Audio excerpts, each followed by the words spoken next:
Hello everyone, and welcome to the Hearts 2023 Cuddle Tournament. I am the Cuddle Cryptid, and I am joined by my co-caster, Dr. Dulcimer. Howdy, folks.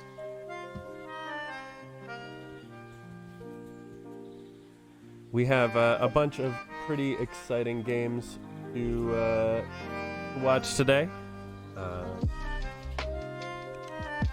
Let me give them a heads up to go.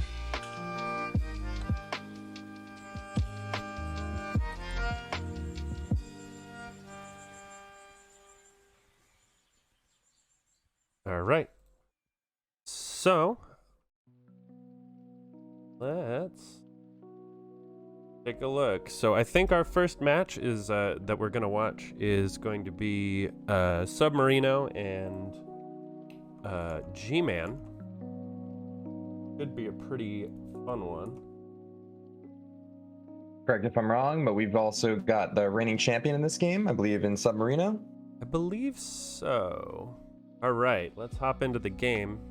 G-Man on the bottom of the screen, SUBMARINO on the top. G-Man already got a king on the board with 2-8-8 jack in hand. And early on, all we missed was really just a 5. You like to see that early? Good draw.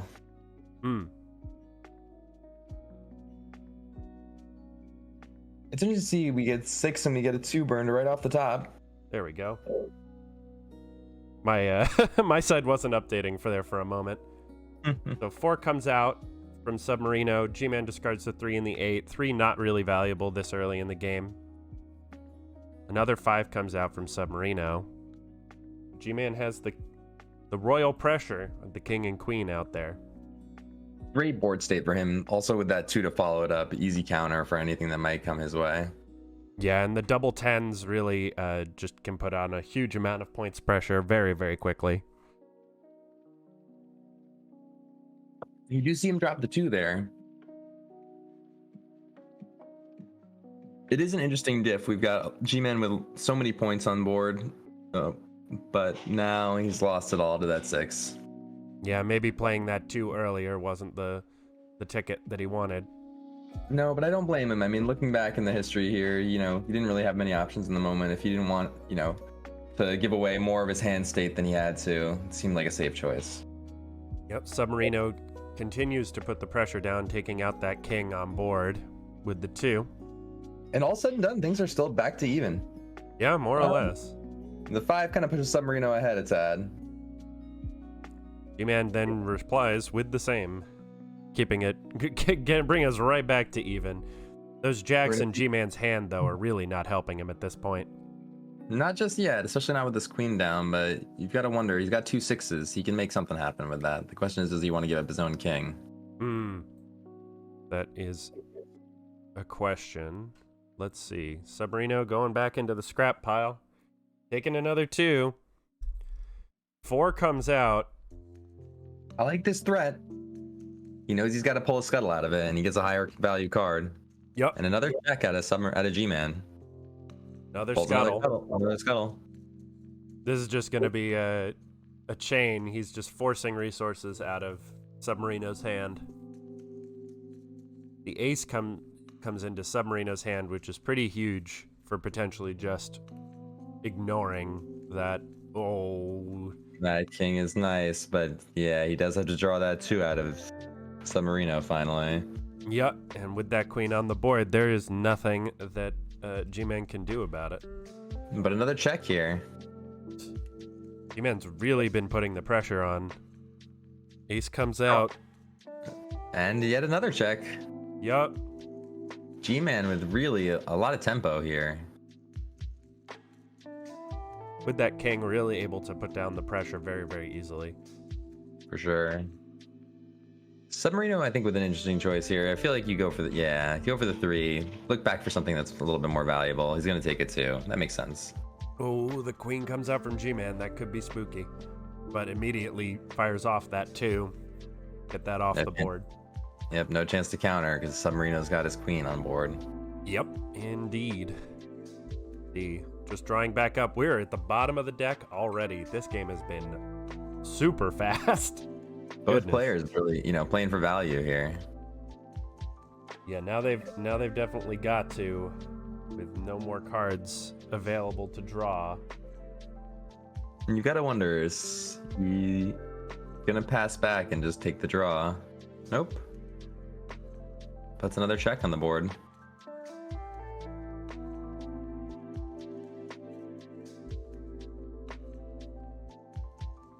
All right.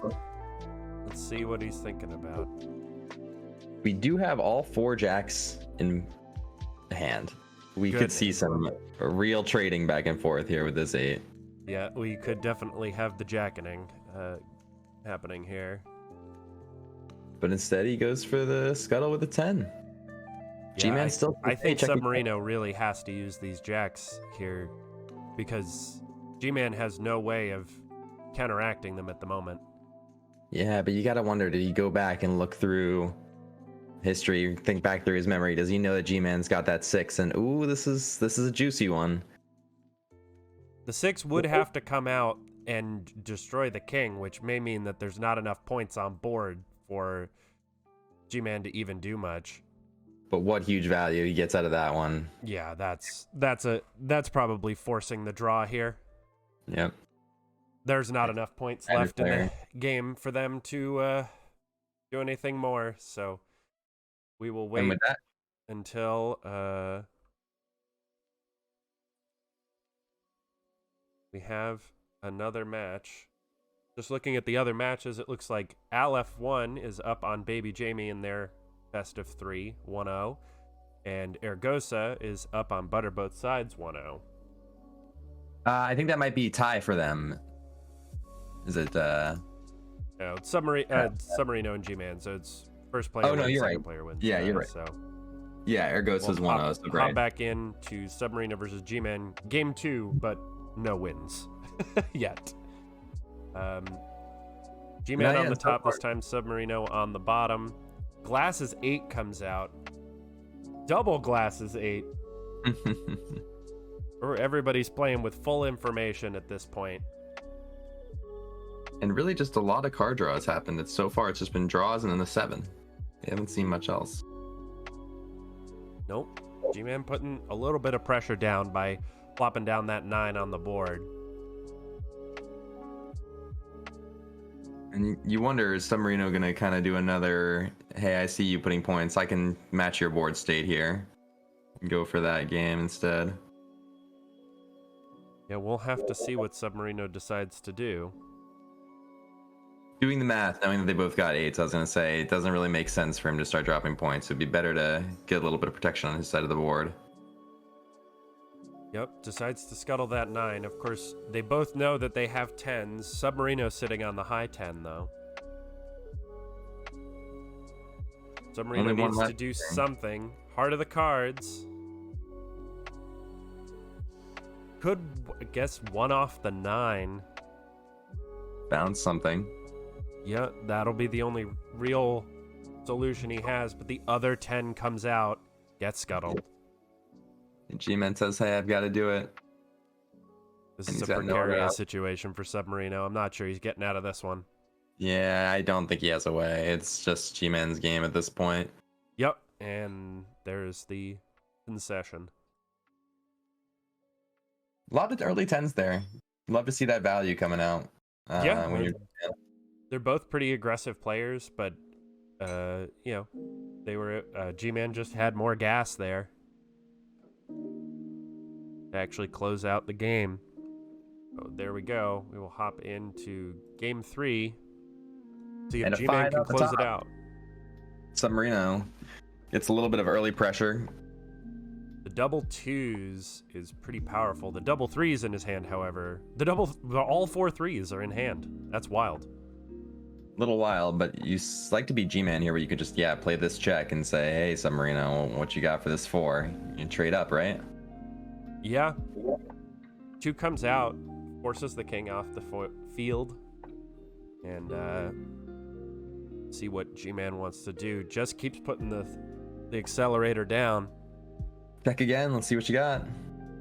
And at this point, he's drawn even value out of that ace. I mean, Submarino had to get rid of one of his own cards. You don't really love that, but you don't really have an option. Submarino pulls the ace back with that 3. 3 comes down and is countered. Choice.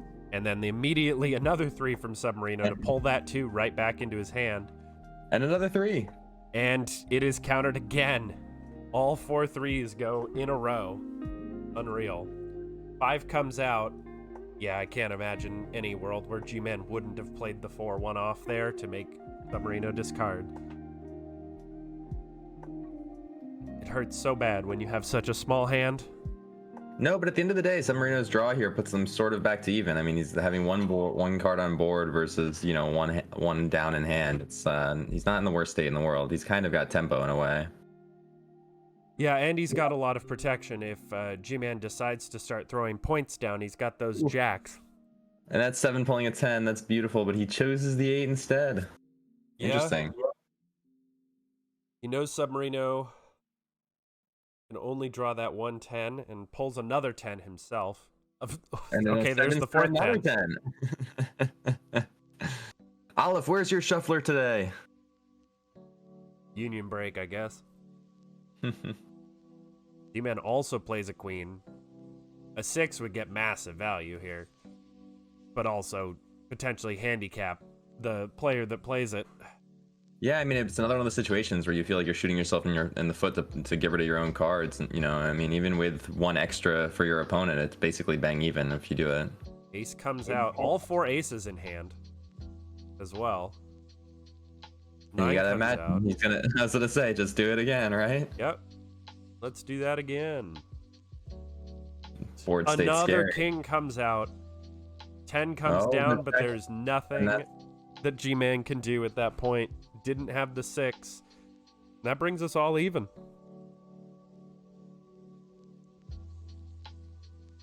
Good job reading the board there by Submarino. I mean, I think that they both played that very well with the hands they were dealt, but I think at the end of the day, he was looking for some high value scuttles that he could get out of that, and it paid off. Yeah, absolutely. Played it slow enough that it worked out for him. Didn't rush it. All right, G-Man on the top of your screen, Submarino on the bottom. King comes out from G-Man early. Just G-Man putting that pressure down. These 2 players do love the glasses 8s. They really...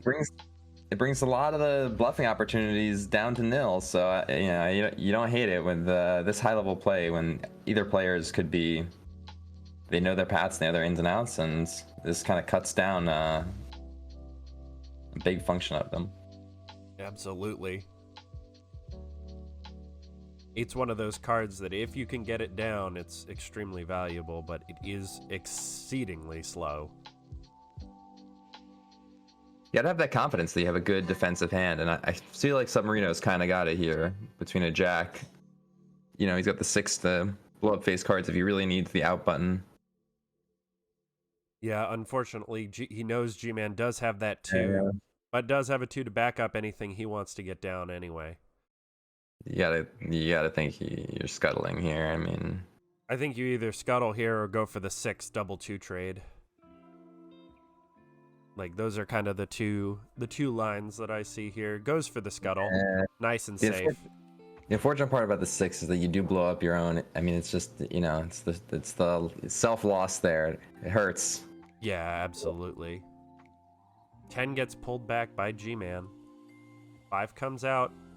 5's into a 5. And pulls another 6. So can absolutely...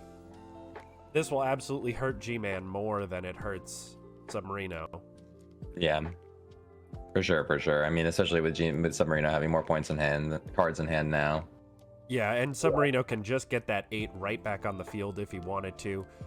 4 goes out, gets rid of the ace and the 6 from G-Man's hand.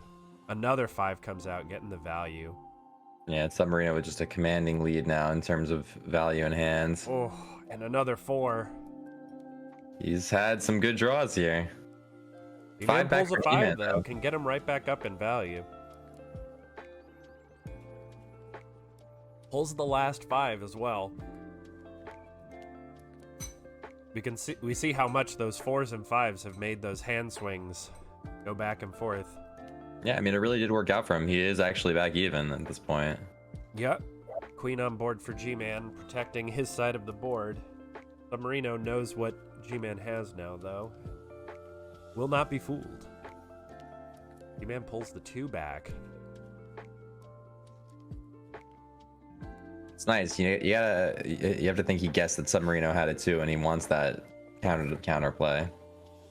Yeah, Submarino could play a 6 down if he wants. He knows that G-Man only has the 1 face card remaining, and the 2 will not do G-Man any good in that case. So obviously he would be blowing up his own queen and 8, but It says he chooses the more conservative route. He says, I want to keep my 8. I want to keep my queen on board. I'm going to save this 6 for a rainy day. Let's just 2 the queen and still up in value there. The thing, though, is now, G-Man's got both these 2s. That is the unfortunate side effect. Yeah, you put yourself a little bit more on the back foot with the 6, value-wise, but it's a less valuable card than a 2, I think, in hand. Right. It's nice for Submarino. I mean, at the end of the day, he's still kind of up in hand, so it's not really like he was losing out on much tempo there. And value-wise, they're both so close to the end of the deck that, I mean, you hate this choice too, just because you take the 10 and then it might just get blown out of the water by the draw for the ace. Indeed. Let's see. Does jack the 10? Of course, G-Man can immediately jack it back. Actually does trade up for G-Man as far as rank goes on the 10s. Right. Not sure if that's exactly what he was thinking about when he did it, but that's unfortunate for Submarino. He doesn't really have many options here. He may not know it, but he should know it. He's got the 8. He's got the 6 won't do him really much good here, and he can't scuttle. Looks to me like G-Man's got this one. Yeah, it is a bit unfortunate for Submarino right here. Anything that he does, basically G-Man has the 2 answer, and there is the concede for our first round match. If you want to keep up with the bracket, people in chat, here you go. ! Bracket. Across all of the other games, it looks like Aleph 1 took the win over bbjme in round 1. Avi and Pluka are still playing. Eorgosa beat ButterBothSides. And we'll move on to face G-Man in this particular case. Aleph will be waiting for his opponent, the winner of Avi and Pluka. Why don't we hop into this last round 1 match, the Avi versus Pluka 1-1-0 match, and take a look. Sounds good to me. And we've got Avi with 2 9s on board. I mean, good check, but Pluka's got the answer with the ace. 2 from Avi could ruin his day. So you think the safer route's got to be the scuttle here. Yep, just play the safe route. If the 2 comes out from Avi, that would have been devastating and game-ending. Yep. It's nice to be able to scuttle a 9 with a 9, though. You really don't lose any value there, but Avi wants to say, hey, here's another check. Let's see what you got, Pluka. Yeah, 10 comes out, does trade up quite a bit on that. And then we go back to the another draw 2 for Avi. That's pretty rough for Pluka here. Pluka gets one of the 2s, though. You gotta feel good about that. Question is, how do you end up pulling? Do you keep your draw game going, or do you try and contest the board a little here? Because otherwise, Avi might just push for an early check. Yeah, I think you have to try and make a move here if you're Pluka. We're down to the last 2 cards in the deck, so Avi puts the pedal down a little bit. Pluka. You gotta hope. You gotta hope for Pluka that they go for the scuttle. Yep. Avi does not have enough points in hand to win. Or barely. No. He would have to play the 2s for points. Yeah. He has exactly enough points to win as of right now. And you like the 6 here from Pluka. Now it feels safer, you know, if He's Avi not walks under out immediate too. threat. Right. But I think we're going to a draw here. 6 is countered. I think you just let that one go, maybe, if you're Pluka. Decides against it. Wants to force out that other 2, possibly, from Avi.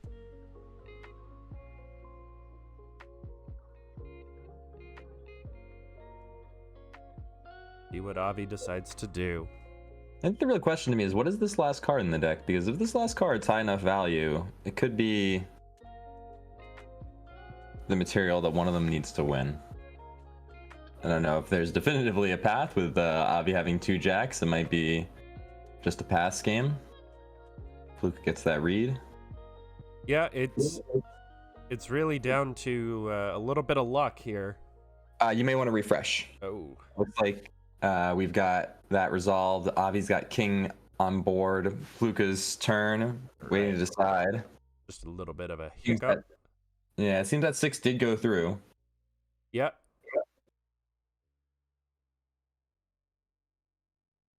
Or no, excuse me. 6 did get countered. 6 comes down. Hey, thank you, Danita Codes, for following. Appreciate it. So that last card comes out. It is another ace, which surely does not help the point situation. Avi does not have enough points in hand. Pluka has nothing to do, really. The safest play right now, the only winning move is not to play. Right. Could drop the king and just wait instead of passing, but yeah, definitely would be. Ooh, does plop a 3 down. Let's see what he decides to pull here. Pulls a 2. Yeah, you know, I think Pluka's saying, hey, I know I can't win, but I definitely can stop you from winning, just in case. Got all the aces I need in the world to... Queen comes out. Maybe you just jam the 6 here. Right. I think so. You get a lot of value out of it. And it does make those jacks from Avi a lot less interesting. Not that Pluka has any particular points cards in hand that would be enticing to steal. I think we're going to a draw here. Seems like it. I mean, yeah, there's not enough points in both players' hands put together to get to 21 or even 14. Avi's got the 3 and go back for a 10, drop the 7. You're, you know, still 4 off. Just to steal Pluka's 2 and the double aces, and you got it. 3 does come out from Avi. Let's see what he decides to do with it. Gets countered. Well, and now there's really not enough points left. Pluka passes, Avi passes, Pluka should pass back, and that's gonna go to game be the draw. 4. So we're gonna go to a game 4 with Avi and Pluka, the last remaining round 1 match. In the meantime, it looks like both G-Man and Eorgosa are starting up their winners' first match, and ButterBothSides and SUBMARINO are starting up their first losers match. Indeed. Yeah, so the winner of this match will go on to play Aleph 1. In the winner's bracket, the loser will go on to play bbjme. In the first loser's bracket match, we are back in with Avi and Pluka. Pluka on the top of your screen, Avi on the bottom. Double aces for Avi. And interesting seeing Pluka play the 7 just for points right out the gate instead of trying for the 1-off. You know, I think he's trying to put the pressure down and just get resources out, it seems. It's just a straight tempo play. I'm going to put you in check if you don't do something about it next turn. Yep. And look, I mean, you know, for what it's worth, drawing a lot out of Avi. Yeah, got those double aces out. I could see Avi, playing that 1-off 4 with only 3 cards in hand. That is pretty rough. Now, if I were Pluka, I might just keep my 4 and say, hey, you know, back at you. He did discard it, but then draws another. So he's got another chance. It hurts to discard the 10. You don't blame Pluka for that play. I mean, it's not. No, it's not at all. And now this 4 feels extra good. Like, Yeah, that 4 is hard die. absolutely brutal.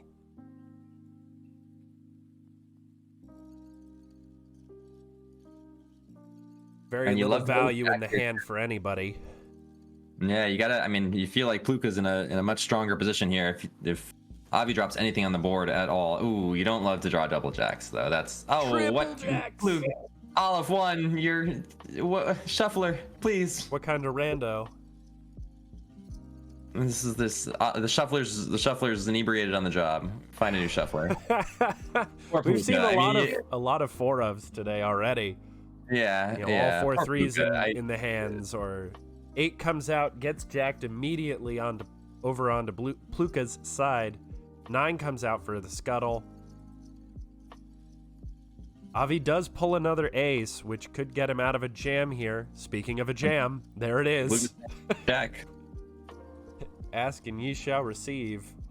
You know, I did say poor Pluka, but maybe at this point those jacks might be very nice. You know, until that queen comes down on Avi's side, and with him drawing, both of them kind of drawing, you know, drawing and praying. Pluka manages to pull out the 2 from Avi with the 5. I don't blame Avi for that move at all. Just keep the value low. You don't want to fall too far behind on hand size here. Right. 5 comes out again from Pluka, though.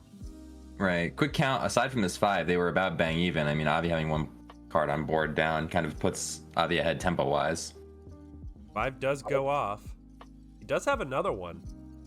Pluka can kind of go on the aggression here. Throw down some cards. Throw down the 5. Pull some more resources from the deck. Does pull a 2 there. Seems like you called it. He did go for that 5, and at this point, really sitting on those 2 jacks behind a queen. I think I slightly favor Pluka's position here. I mean, the 2 to counter the you know, reactive 2 by Avi. If you draw up to 6, it's gonna hurt either side just as much. Yeah, for sure. Avi could absolutely just go for the queen play here. Not that he knows that Pluka has the jacks, but just slamming that down would shut down a quarter of Pluka's hand just right out of the gate. Yep, and it also, I mean, going back for this 3 is nice. He says, hey, if we're playing the draw game and I can be as slow as I want about this. Yeah, he can pull something with particular value. Let's see what he decides that's going to be. Looks like he took a 10. Always a solid decision in a situation like this. Especially when you've already got one in hand, right? You're just the top 10 of all of them. You're just really waiting on something big to come down. Yeah, he has actually both the top 2 10s, hearts and spades. So anything that comes down, 4 does come down, kind of threatening a king play here. Let's see what Avi decides to do with that. Queen comes down, stuffing those jacks in Pluka's hand. But also interesting because it kind of stuffs his own 6. I mean, if he's going to go for a scuttle at this rate, it's going to have to be a bigger 6 card. comes out and gets a lot of value for Pluka. Getting rid of that queen and king is powerful. Yeah, but he does knock his own card out of there, which means like at the end of the day, it was just a 2-for-2 trade. It didn't really put him necessarily ahead. Kind of gives Avi a chance to play back for tempo here. I mean, this is Avi just saying, hey, you know, we're going to go into a check war, but Pluka says, all right, I can do that. Yeah, Avi has to respond to that 4 because of the threat of the 10. Yep. It's a nice check from Pluka. Does Avi get the read and he goes, or does he go for a There scuttle? is still 110 unaccounted for as far as Avi is concerned. Right. Because he has 2 in hand and there is 1 in the scrap pile, so 6 comes out to scuttle that 4. That's some pretty solid value for a 4 played for points. Yep. 7 comes out. And you have to think he's just gonna force out the value here from Avi's hand. Yep. 8 comes out, he has to scuttle it with a 10. He could go for the ace. No, he decides not to though. He could have gone for the ace. He could have gone for the ace, but the potential threat of a 2 losing him the game there, right, I think, just a little bit too frightening. Yep. Also, thank you, Hank the Tank, for following. Let's see. 5 comes out, gets countered. Does Avi go for the counter back?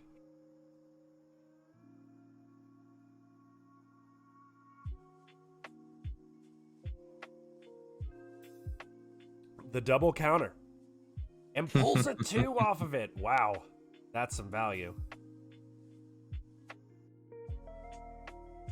I think probably the safe play here for pluka is jam that queen, but you also don't want to lose tempo on hand size, I guess, with only 4 cards left.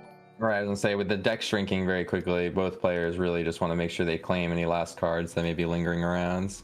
Indeed. Pluka does pull that 10 somewhere along the way in all those draws. Also, thank you, Pikachu Pistachio, for following. Lots like of that new name. followers today. That's excellent. Pluka does jam the queen, which does stuff that jack in Avi's hand. He does have the 6, but I'm not sure how much value he wants to place on keeping his king in play.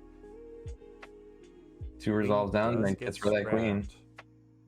Pluka does have double 3s. He can pull back a lot of value. Avi also has 1. So there's a lot of interesting play to be had here at the bottom of the deck.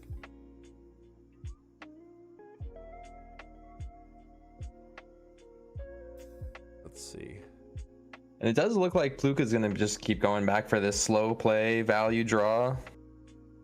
Wants to take something out the scrap pile. I kind of wonder if Avi might not be thinking the same thing. I feel like he's probably going to go for the 10, I guess. Does take a 2 there. A 2, okay. You don't really need a 10 if you already got a 10. You just want the counter. That makes sense. Yeah, and he has another queen in hand, so he doesn't need to go for that. Let's see. Let's see what Avi does here. I would not be surprised if he goes for the 3, and there he goes. Yeah. I think you might consider countering this if you're Pluka. Yep. Absolutely. And because you have that other 3 in your own hand, pull that 2 back again if you really want it. You've got some good options here. I think Avi's sort of saving grace right now is that 10 of spades. So if the 10 of diamonds does come down from Pluka for points, Avi has the answer.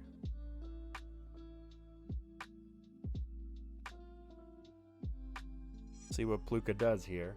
Yeah, it's an interesting stalemate. It does feel like there's a path for both sides. You gotta wonder, does one of them pass just to see what the other one does?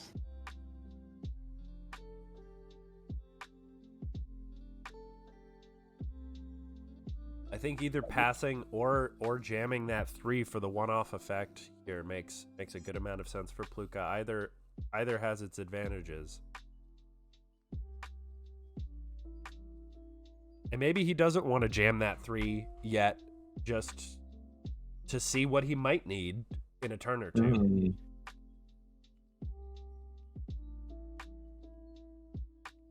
Refresh to make sure that I don't get stuck somewhere. Yeah, no, it looks like we're still waiting on a decision here. Yep. It's like Luca's taking his time to really think this one out. Yeah. Does jam the 3. 3. Cannot be countered. Let's see what he decides to pull here. Does pull that 2 back. Probably figures that Avi, can figure that the Avi has a 6 here. And with the amount of face cards that Pluka has, he does not want a 6 to come down. An ill-timed 6 for him would be pretty devastating. One more thing to go back to, I think that you mentioned one of our last followers was Hank the Tank. I believe Hank the Tank's also one of the code contributors that's done a good amount of work on Cuttle, the project overall. So thank you again to Hank the Tank for that. Yeah, it's awesome to have so many people contributing and in different ways. We've got different coders and different people in the community doing video editing and graphic stuff, and of course you and I doing casting and all kinds of things. All types of ways to get involved. Yep, we had Olive publish this to GitHub, so this is an open project. If anyone would like to go contribute, learn something about coding, there's tons of very knowledgeable people on all sides of this, so feel free to jump in. Even if you're kind of new to the game, it's fun to play, fun to learn. Absolutely. Let's see, Avi taking his time on this turn though.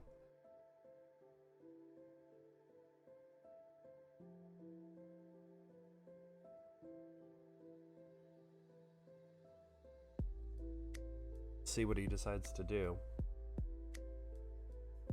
You have to think with 3 jacks out there. I mean, at this point, both players have probably had enough time to kind of go back and figure out what's left in each hand. Oh yeah, for sure.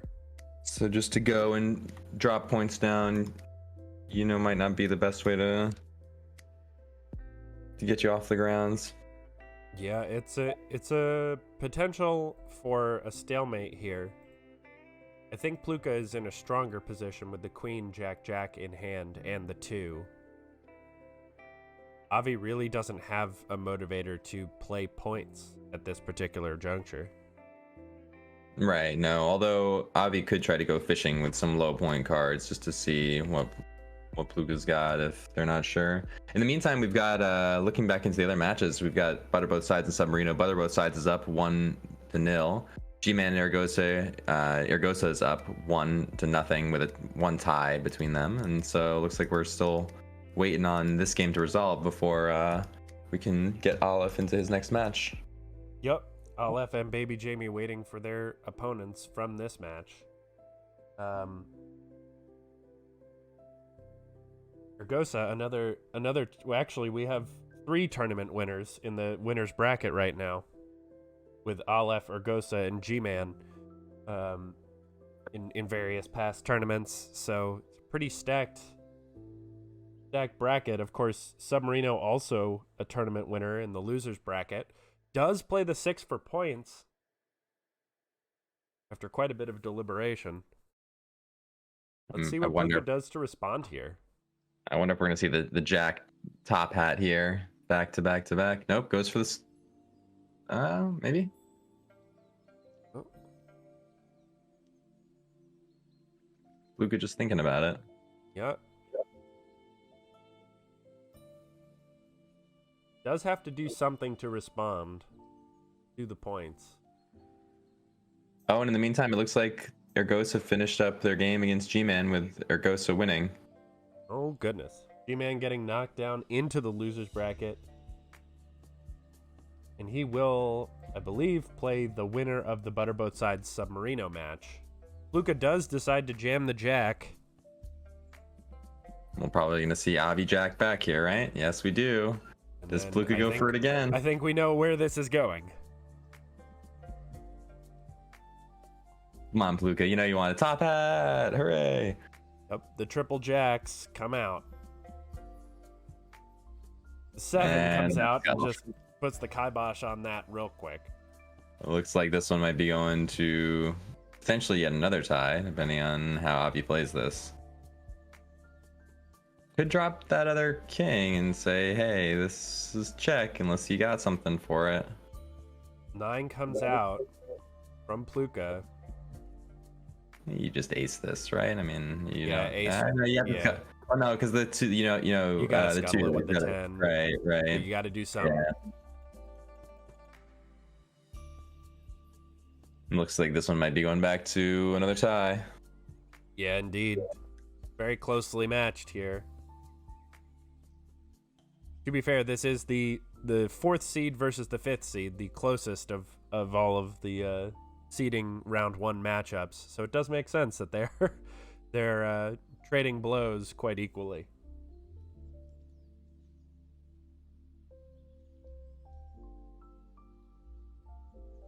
Does choose to go for the scuttle. Of course, Avi still has that ace to just get him out of a jam if he needs to. But at this point, there's not enough points left. And so we are going to go to a game 5.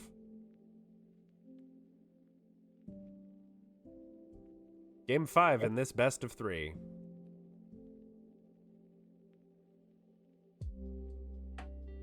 Let's see. So this match is now the one, I think the one that is running besides ButterBothSides and SUBMARINO.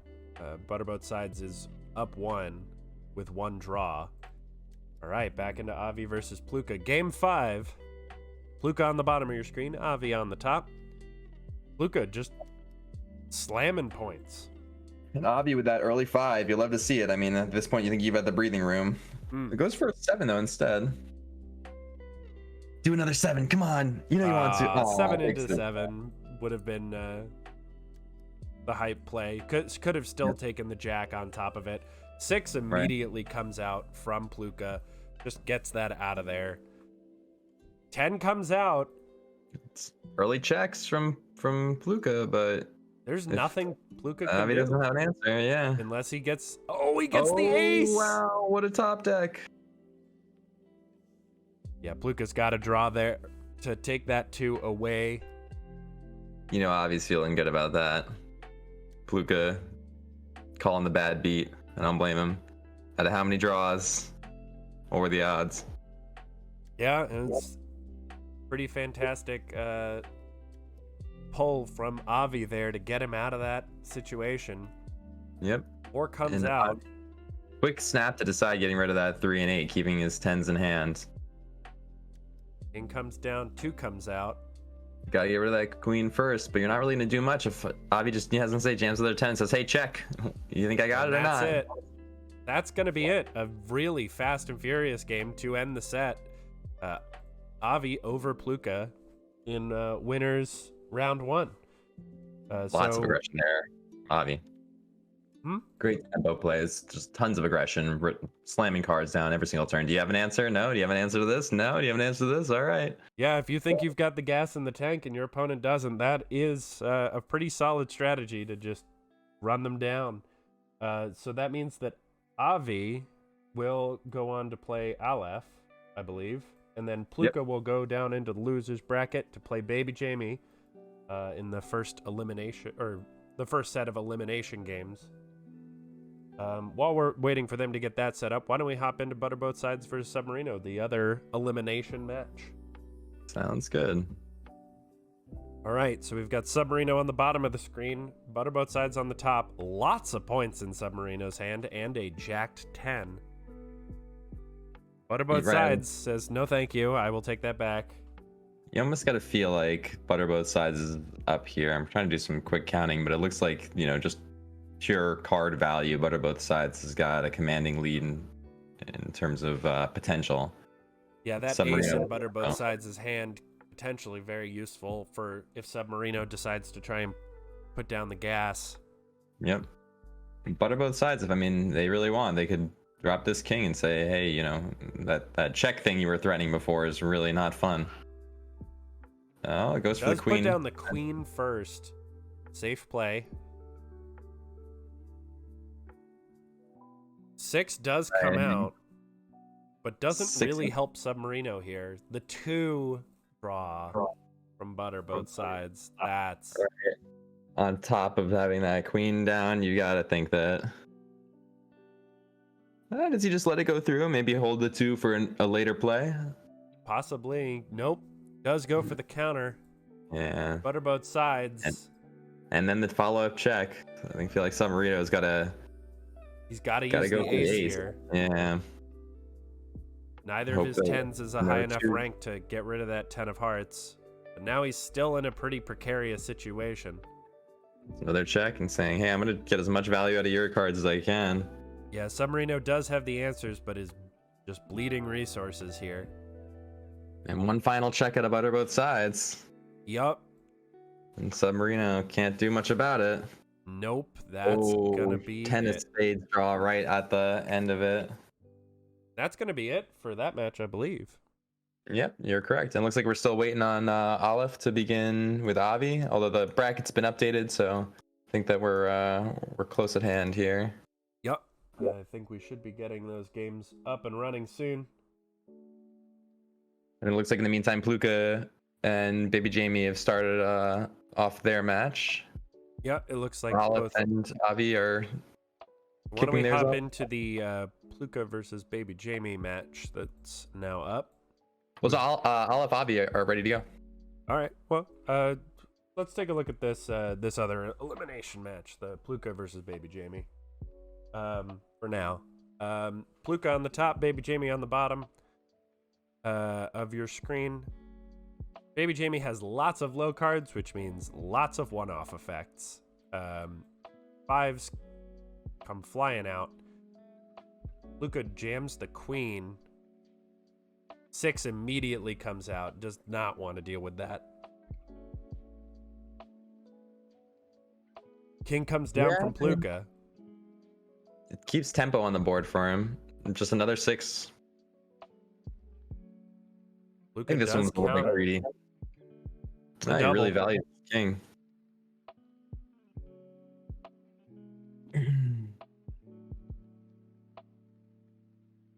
Queen comes down. Pluka's still going for the face cards here, not really wanting to commit to any significant board state. Just trying to say, hey, what will you give me for this? Probably no more 2s so early on. And bbjme really just does not want any face cards out. And pluka says check. Yeah. bbjme's got a real nice scuttle here. I mean, either the 5. The 5 into the 4 is pretty easy. I probably would have gone the 9. You keep the 5 for the extra draw, and it's either way. It's 1 point value up, but the 5 is going to get you a little further.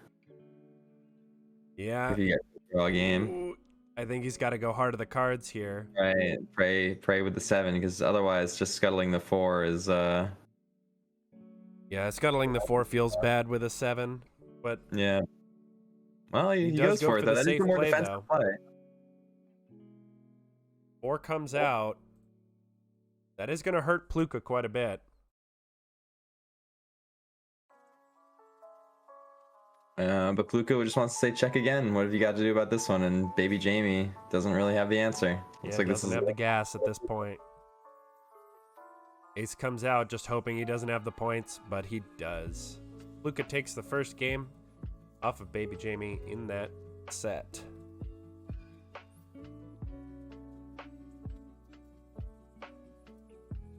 Time to get to the main action. I think let's stick with this elimination match. We'll be able to see more of Avi and Aleph, since they are not one of them is not going to be eliminated here.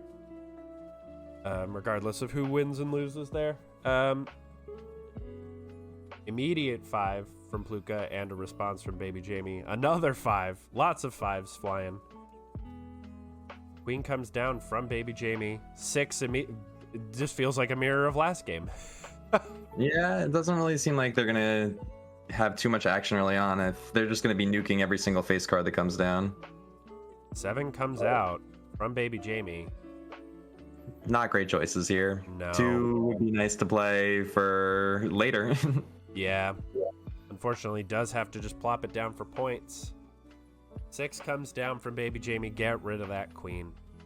Wants nothing to do with that.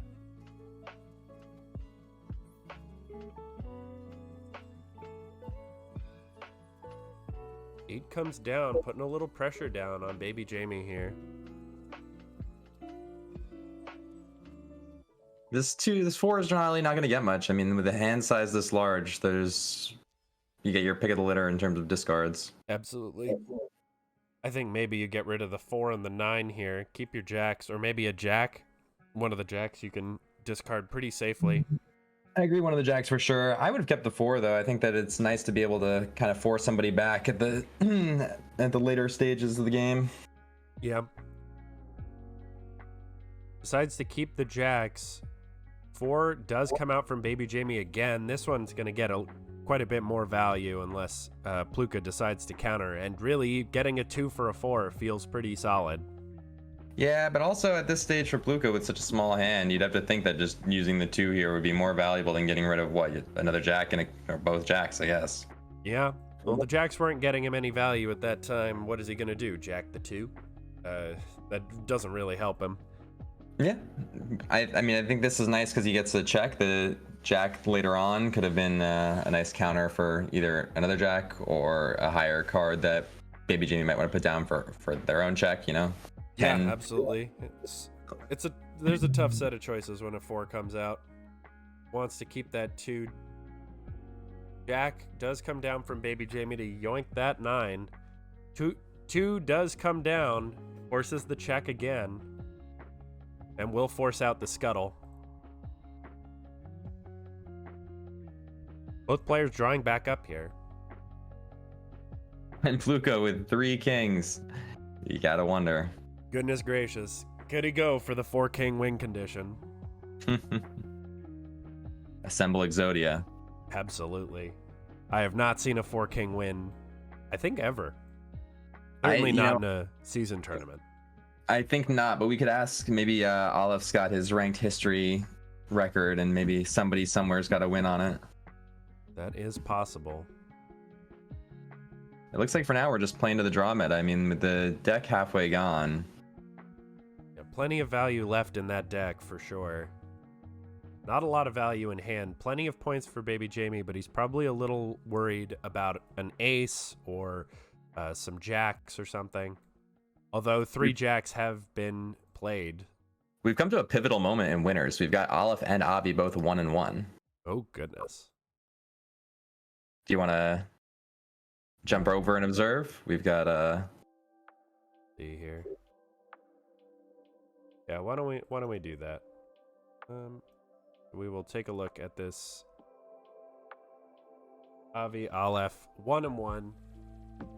The potentially deciding game. Avi has jacked Aleph's 9. King comes down from Aleph. Avi could jam the 6, but that would end up hurting him. Really, more than it helps him. But Aleph with the triple 2-10. Unreal. You gotta wonder, knowing Aleph, is he gonna go for a bluff here, or is he just gonna keep drawing, give himself more options? Queen does come down. Yeah, you gotta think Aleph's looking at his 3-2s. Like, that queen's probably shouldn't live very long. Probably not. Avi could just counter this with his own 2. But Aleph's got a lot more of those in the tank, that is for sure. Yeah, if you're Aleph, you love to see that 2 come out. You get to draw, remove your... Oh, although he doesn't, he lets it go, really? Oh, he can't because of the 10, because of the queen. Yep. Has to let that go and go for it next turn if he wants. Scuttles the 10 with the 10. Does get rid of that queen finally, but really has nothing left at this point. Yeah, no, Avi definitely in the command. He was just especially drawing into that 5. Yeah, that 5 is Huge potentially huge. And you have a decision to make here as Aleph. Do you jam that 4-1 off, or do you keep drawing and try and get yourself an out? Oh, and you go Choose for that jack, right? That's the best play he had right there. Forces Avi to respond to those 9 points. Does get the scuttle out. That's a pretty value-driven move there. And now Aleph is back, and he can 4 Avi's hand, and there you go. Aleph's kind of reversed it here a little bit. Avi's still up in board state, and now has... Yeah, Aleph's got to hope for an answer. Heart of the cards. I think he's got to go for the 6 here. Yeah. He doesn't have an option, really. But neither does Avi. I mean, they both just got to draw, although now, again, it seems like Avi is up, and he's got this check. Aleph's got no other options than drawing, and doesn't really seem and I think that's going to be it. Aleph's going to be knocked down to the loser's bracket. And Avi's going to go on to face, it looks like, Eorgosa. Yep. Eorgosa beat ButterBothSides. Yeah, and that will be our first best of 5 up there in the winners finals.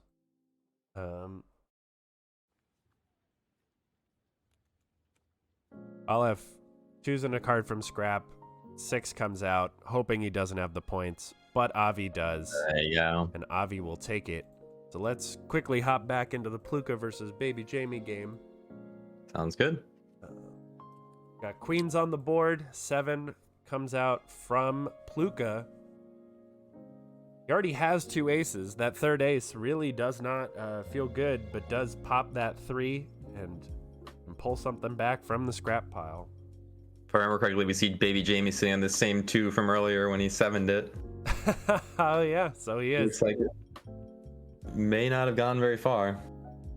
Yeah, we're down to the last 4 cards in the deck. Both players have 2s. That 4 could potentially become quite valuable for Pluka. I mean, same thing with the 2 for this queen if he wants to bring his jack into the game, but I wonder if you just push for pressure with this king and say, hey, I'm just gonna go for checks. Yeah, I think with Pluka seeing an ace in the deck and 2 in his hand, he can kind of safely play some points, thinking that bbjme probably doesn't have that board-wide answer. If I remember correctly, early on we saw pretty much all of the 6s. Yeah, let me take a look Come at the out. scrap pile real quick. Yeah, all 4 6s are out of the game. Someone would have to play a 3. All 4 3s are out, so there is nothing, Yeah.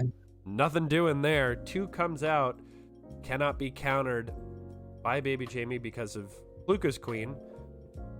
And now you gotta wonder if bbjme's thinking about doing the same thing back to pluka here. I think he might be. He's got to play something. 7 comes out. Oh man, top deck the 2. I think you might just, I mean, if he jams the 10 for points here, that's going to be pretty devastating when that ace comes out. It cannot be stopped. I think you just go for the safe 2. Pluka does draw that 10. Mm-hmm. But bbjme draws a 10 right back. Unfortunately, it was the 10 of spades for Pluka. As far as bbjme's concerned, he cannot scuttle that with the 2 10s. But sitting with an ace and 2 in hand, he's got to feel pretty safe about it. If he wants to really drop that nuke at the end of the day, he can. Absolutely.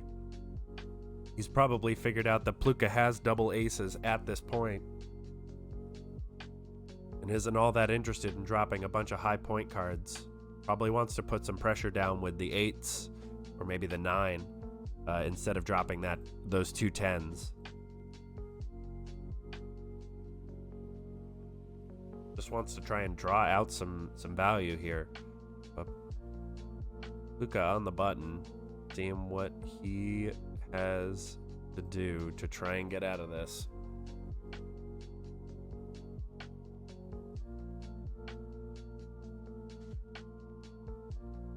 On the side, we've also got games going on between, looks like Avi and Eorgosa are starting up.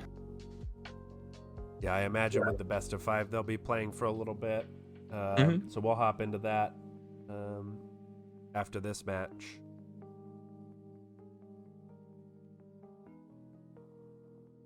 Very thoughtful play from Pluka so far. Takes his time, doesn't rush himself.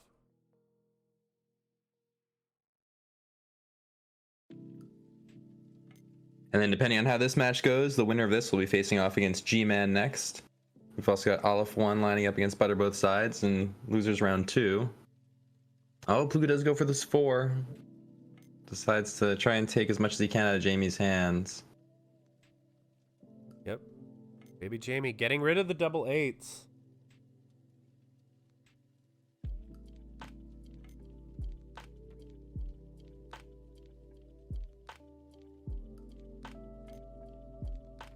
See what bbjme decides to do with his recently reduced hand. If he goes for that 9, Pluka's only option is going to be to ace. Or scuttle with a 10, but I mean that you want to hold on to that 10 as long as you can. Yeah, he could possibly try and jack it as well. This looks like it may be heading for another draw. It does indeed.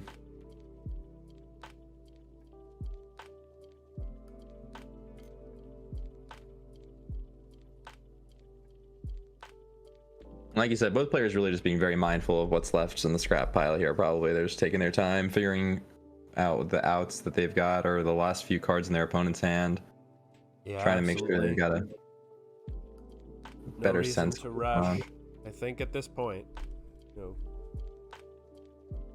really, both players have so many options to get rid of points that it feels a little bit futile to play your own.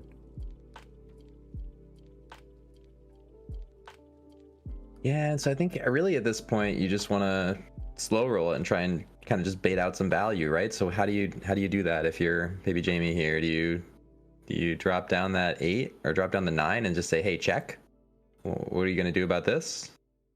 Yeah, I think for pressure he's got to put that 9 down. That will threaten check with the 2. The 8 won't be enough. Right, but once you bring down that 9, he just goes for the pass. Says, hey, I think I think we're out of. You show. Yeah, let's Yeah, see you what show you've yours got. first. King Right. comes out.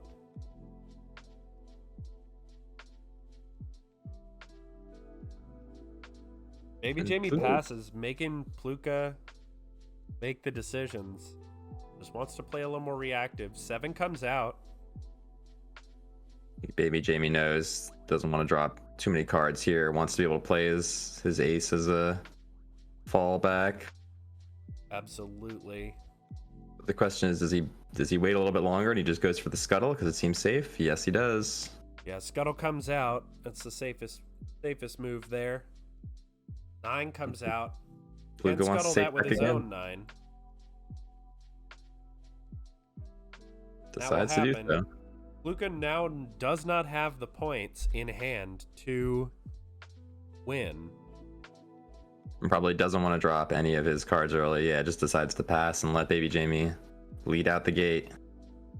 Looks like Stalemate they're gonna has go been for- requested, so. And there's the draw. There's the draw. Yeah, it looks like a situation where either player making a move would have lost it for them. All right, let's hop into this Avi Eorgosa match here real quick. Good. Looks like we got Eorgosa up a game. Yeah, Eorgosa is up a game. He has been making a tear. He won one of the earlier tournaments this year, Eorgosa, and then said he was going to retire. But obviously came out of retirement and now is making a deep run, still in the winner's bracket, in the winner's final. Really been playing exceptionally. Whoever wins this, correct me if I'm wrong, but they sit nice and happy in the grand final and they get to wait it out while the elimination bracket runs its way through. Yes, and I believe we are still doing bracket resets, which means that whoever, say if Eorgosa gets into that grand final, whoever comes up against him will need to beat him 2 sets best of 5 in a row to take the title from him. So Eorgosa in a solid position. Avi, those oh my word. No. Are you kidding me? That was such a shame. Oh, that is absolute heartbreak. Oh, what an unreal set of circumstances. 2 jacks in the hand, 7s, heart of the cards was not with him there. Double jacks. Unreal. And it looks like we've got Eorgosa going up to an early 2-0, if I'm not mistaken. Yep, he's just got to win one more now that we are in the finals matches. These are best of 5s, so we will have at least one more game in that matchup. Do we see the run from Avi, the reverse sweep, the Cinderella run? Yeah, we'll see if Avi can turn it right back around. We're waiting for them to make the game. Yeah, G-Man commenting in the chat there. Double jack with 2 in hand. The odds of that are just about 0. And that, I have to agree with that. It's unbelievably bad luck. In many other situations, that would be a wild thing to pull and potentially a game winning. But with the queen on the board from Eorgosa, just absolutely devastating. Eorgosa on the bottom of your screen, Avi on the top. Pretty aggressive little hand Eorgosa's got here with the double 4s. Yeah, but Avi wants to say, hey, I'm just going to try and push for these early checks and see what he'll do about it. Yeah, queen comes out from Eorgosa, nothing neutralizing that too to a certain degree. Avi plays slow, draws up. I think maybe you jam the double 4s here as Eorgosa as 1 comes down. Just to try and draw as many of those resources out. 7 comes out.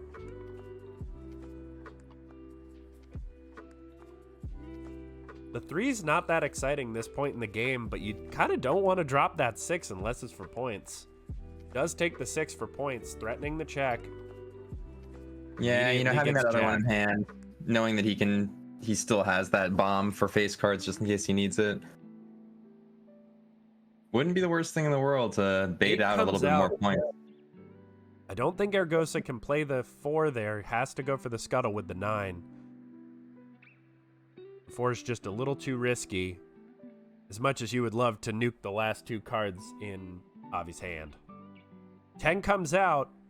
Says one more final check. Is it a bluff or not? Let's see what Avi decides to do. Does scuttle that 6 with the 6. Able to draw that value out of the jack. Forcing out the scuttle with the other 6. The 8 and the 4 does get Eorgosa there. Let's see what Avi pulls from the deck. Oh, and that's so unfortunate for him. Eorgosa is just going to drop this 4. Neener. You just wasted a turn. Sorry, Avi. Yeah, I'm not sure you would... Hold on to that. Yeah, even if you do play the 2, I'm not sure keeping the ace is even really worth much. The 5 draw, though, from Avi is pretty big, but that 4... Oh, yeah, no. Avi needs more luck. He's just going for it. Yeah. Oh, that other 5, though. I mean, Avi's That's Avi's it. lucky That's now, it. but... Eorgosa just takes it with a 10-8-4, 21-point win. Unreal. What a cool game. There's so many cool choices there. And Eorgosa, I mean, really just bringing it home for that quick, clean 3-0. Poor Avi just had bad luck, I think. You know, not really decisions that Avi could have made different to bring the output to, you know, the outcomes to a different place. Yeah, not a huge amount of choices there for Avi. Let's take a look. Let me take a look at the. So we've right now we've got Pluka and G-Man, and then Aleph and Butter. Let's maybe hop into this Aleph Butter both sides, because this is actually the number 1 seed versus the number 2 seed elimination match. Double 8s on the board. We're back into the 8s players. Haven't seen much of that with Avi, Pluka, and Eorgosa in our last few matches, but here Aleph and Butter want that information. And just as a side tangent, might I add that Aleph's choice of the snow goggles here over actual literal glasses on the 8, just great aesthetic. Love it. Yeah, gotta love the snorkel goggles. I don't remember exactly who Aleph tapped to help him out with the designs for cards and decks, but I remember it was I believe a close friend, so hats off to that contributor. And speaking of which, we've also got I think Harsh is one of the other folks that we've got hanging around. Harsh is another contributor to the Cuttle project, one of the bigger contributors if I remember correctly looking through patch notes, so hats off to Harsh as well for their contribution to this project overall. Yeah, we've got a lot of the coders who have contributed to the project around in chat and hanging around in general. Yeah, looking back to some of the names, I mean, we've got people just binary Nilbits. Sorry, I mispronounced your name, Nilbits. Let's see who else we've got. Mal, just a ton of PF Cuttle, just a ton of folks who have over the years contributed to this project. So again, hats off, thank you to all of these people who really made this project possible. And back to the game. Aleph is drawing a card and just waiting here on ButterBothSides to decide. Looks like are we gonna maybe have a hiccup here? Nope. We're just waiting on ButterBothSides, seeing what he wants to do. All 4 10s in Aleph's hands. What kind of shuffler, my dude? Unreal. First seed for a reason. Butter's got 2 aces though. I mean, it's nice to see. Not knowing, you know, Aleph with that 2, it's scary, but Butter's got some nukes just in case. Yeah, and both players sitting on a 4 here as well. If we ever get down into low hands, we've got some interesting options. Yeah, there's Harsh in the chat. Thank you again for your contribution. Thanks to everybody who's contributed or anything to this project. It wouldn't be what it is today without you. Seriously, y'all are heroes. There we go. Aleph playing that 10.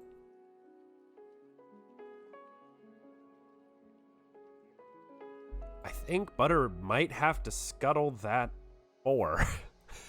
As ugly as it sounds, I think you might be right, and there aren't really many other outs here for Butter.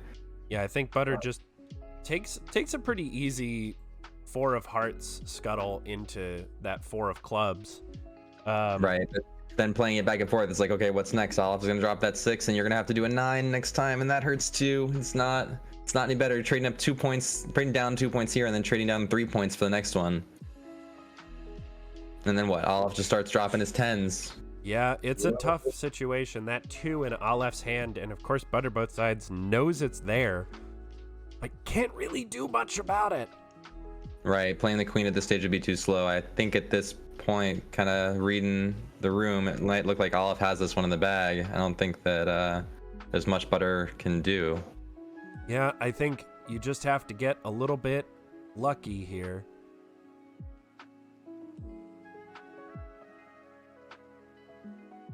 Maybe you can find a way to get that queen down, but not right now. Olaf's foot is all the way to the floor. Just putting down the pressure, and ButterBothSides' hand is just a little bit too slow right now to keep up. And notably, the 6 in Olaf's hand cannot be scuttled by the 6 in ButterBothSides' hand, as it is a higher rank. Right. Although we did miss that he could just scuttle with the 4 last choice, which was nice for him. Now it's unfortunate just having to trade up from that for the 9.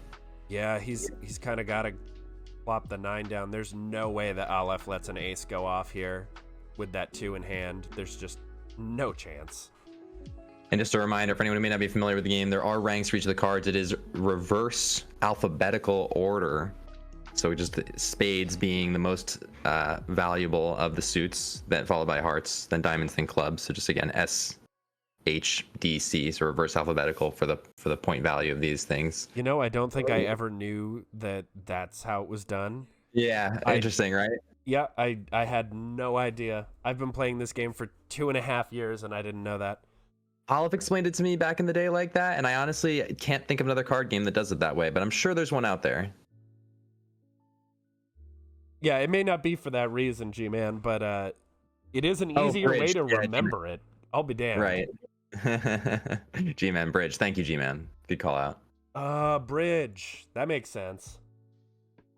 Oh, and here's Olaf with just check again. And we both double know 10. where this is What are you going to do about it? Yeah, I think plays the 9 as a one-off. Yep, just a bounce. And Olaf just says, no thanks. I'd rather you didn't. 30-point win from Olaf. Of course, could have let that 9 go through and just played a different 10 and won the next turn. Anyway, but decides to just put his foot down and say, no, I've had quite enough. Thank you. Yeah, you know, he wants to be. It's the safest. Don't give him the outs. Don't give him the outs. Any of these players, you give them an inch, they'll take an arm. They're all of these, folks are killers. They got here for a reason. Yep. Let's hop into game 2 of Olaf versus ButterBothSides.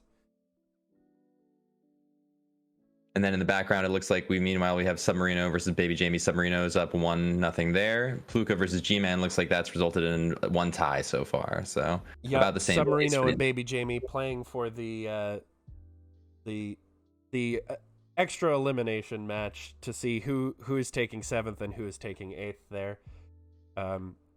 There's still pride on the line in every match in this tournament. So. And then just as around, I mean, they had to beat, they had to win something like 60-70% of, matches or, over either a season or over the year to get here in the first place. So they play against most other people and they wipe the floor with them. It's really, it's nothing to gawp at. Oh, absolutely not. Wow. Double queens off the 7. ButterBothSides, pretty even. Lots of points on ButterBothSides, but Olaf's hand is not bad at all. He has his least favorite card in the game, the 5.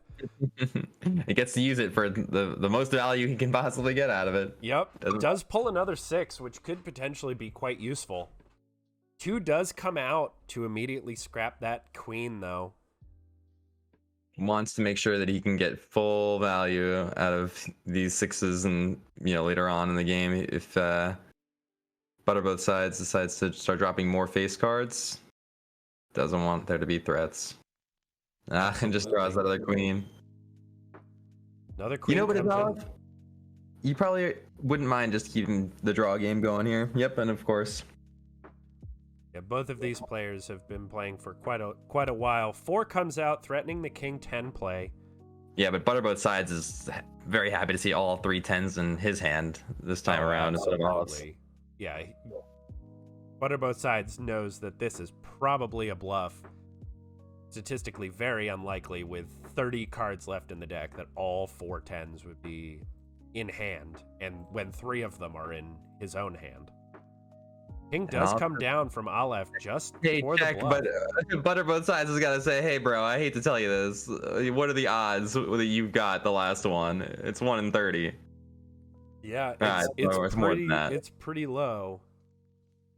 It's slightly more than 1 in 30. It's I don't know. I'm bad at math, but it's it's. I think it's actually even worse. It's 1 in 35, essentially. No, because it's the cards in his hand plus the draw plus the. Yeah. But it's like 5 and whatever it is. Anyway, math is hard. I've asked Olive to do all the work for me. Copy your homework, please. That's why we have computers, right? All right. Do all the math for us. Next evolution of spectate mode. I think he's just gonna go for it, though. I don't think he's gonna. I think probably he just jams it. Doesn't have a 2 to cover it, though. Yeah, he's got to get rid of it. With the 7, pretty good value on as far as Aleph is concerned. And Aleph can just say, hey, you thought that was scary. Here's another check. Indeed. Aleph with that ace really does have a lot of coverage. Just has to kind of hope that ButterBothSides doesn't have the 2 in hand. Of course, we know in spectator mode that he does not. He does not, yeah. But Aleph does not know that. And knowing Aleph, I mean, normally he is a defensive player. Doesn't really like to mess around with bluffs too much. I'm kind of a little surprised that ButterBothSides didn't call the bluff earlier, but I don't blame him. Again, just smart defensive play there. Yeah, I think ButterBothSides, after losing that first game, doesn't want to go out of the tournament with on a hope. Right.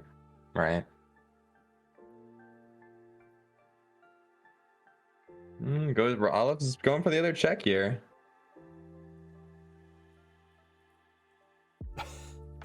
Does Butter call it or not?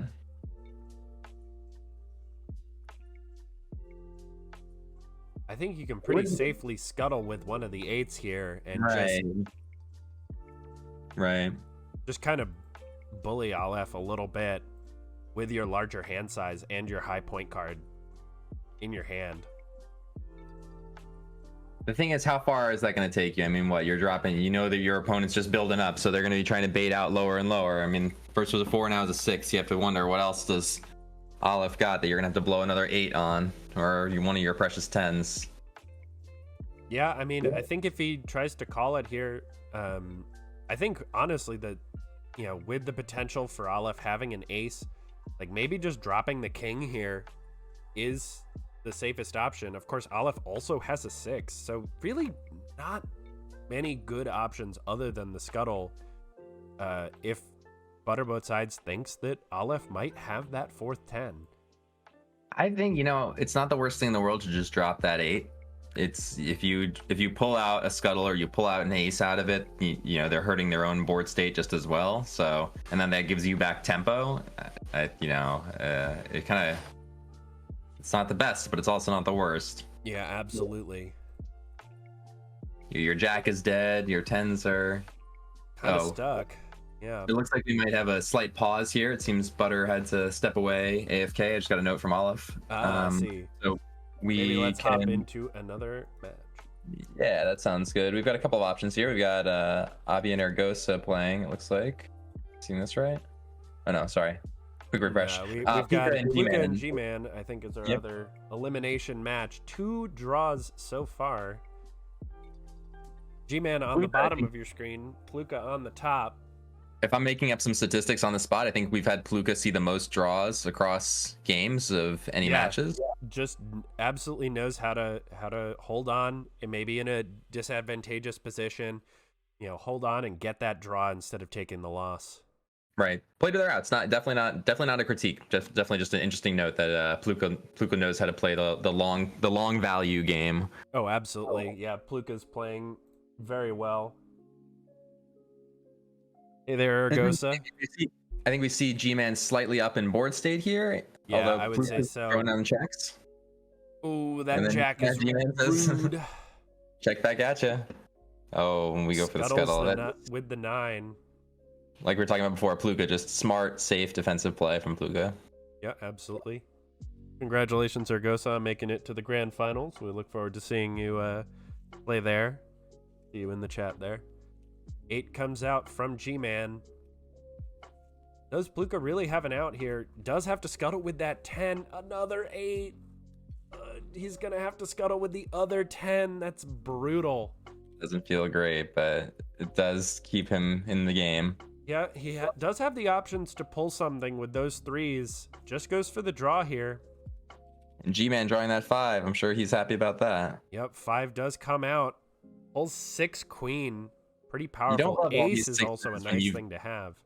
Right, but you don't love these 6s when you've got more face cards on the board. That's true. But also can threaten the check just with those 6s. Only needs an 8 or better. Or just with the jack. If your opponent plays the wrong thing, you drop that jack down and, now you're bluffing, but it's a nice spot to be in still. Yeah, those 2 jacks in Pluka's hand really are not doing much for him. All these 6s, though, are nice. Even the 4 is like kind of a nice bait if he wants to just try and threaten check and see what Pluka might do in return. Pluka does pull the 2, but G-Man's sitting on 2 of them. That's rough. And G-Man says, no, not today. I like to keep this, please. Yeah, I'd rather not. I let the first one go because I had another one, but, And now we've got all 4 jacks in hand between the players. So this is going to be an interesting one. If G-Man's going to be able to keep a hold of his queen, it's going to be very clutch to making these jacks more valuable. Ace does come out. Can be countered. Nope, Pluka's lets it go off. Right. Pluka's worried about the checks. I think Pluka's got to get that queen down at some point. Right. And here looks like a nice opportunity to get rid of this queen on the other side. And G-Man says no thank you. Yet again, drops the 3, probably pulls that 2 right back. Yup. Oh, another queen for G-Man. There's the queen from Pluka. Now we're about bang even. 2 comes out, nothing that Pluka can do. And on the side, it looks like Butter has returned to the game with Olive, so they'll be resuming shortly. Excellent. So 9 and 4 from the 7 here. Let's see what Pluka decides to do. Probably 4. Yep. 4 1 off. Ace 4 discarded. Draws the 9 and pulls another ace. That's a trade up. Yep, you gotta imagine we're gonna see the end of the deck here. Both players really just trying to get as much value as they can out of these last few cards. 7 into the 2. Another queen comes right down. Yeah. G-Man's been holding on to that for long enough. Yup. He's just had a lot of options here. 7 does get drawn by Pluka. Could go for it again. Does. Oh, and Pluka, both choices here allow him to do some nice bluffing. I think when the 6 comes out and just clears it. Yeah, I think that would have been a good, strong argument for taking the point card there instead. You kind of make your board state a little bit more resilient to different types of board clearing. Yeah. A little bit unfortunate. G-Man just says, nope, don't want to let you get any closer to check. Let's see what Pluka passes. Yeah, G-Man decides out.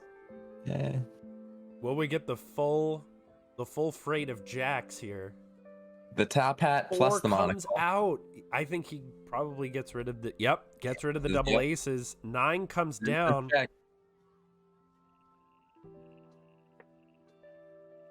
And I think G-Man might have this. We get to see the back and forth. The top hat. You want to do it, Pluka? Don't take the other one. This one's more valuable. Got more jacks on it. Exactly. The jack attack. All 4 jacks. And the monocle. fanciest 9 in the world. 6 comes out, but doesn't matter. G-Man takes I respect that out of Pluka. Play your card out. Yeah, that was a hell of a game right there.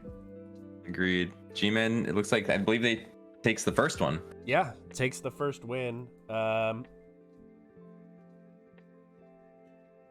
a look at the spectator.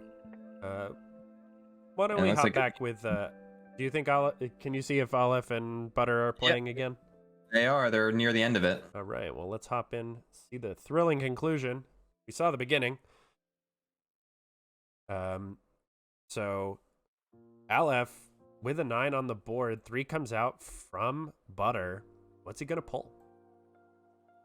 Got the 2 in hand. I was gonna say, knowing Aleph, it's probably another big point card here. I think he might be going for another 10. Possibly.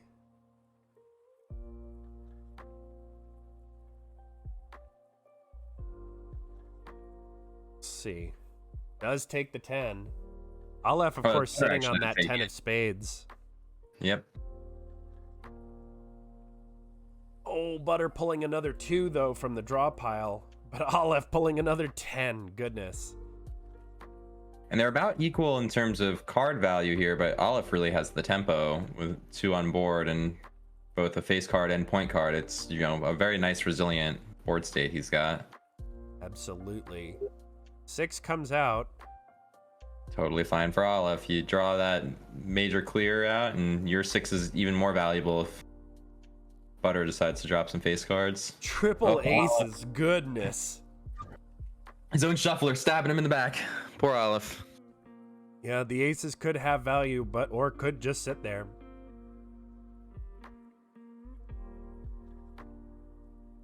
Yeah, takes the king there. Right, I see Does your 9 Aleph on the even board. Want that 4? Maybe. Does become more valuable as the hands get smaller. And I think as Aleph, you're probably fine to just draw here one more time. There's only 3 more cards left in the deck. You want to make sure that you get your hands on at least on 2 of them if you can.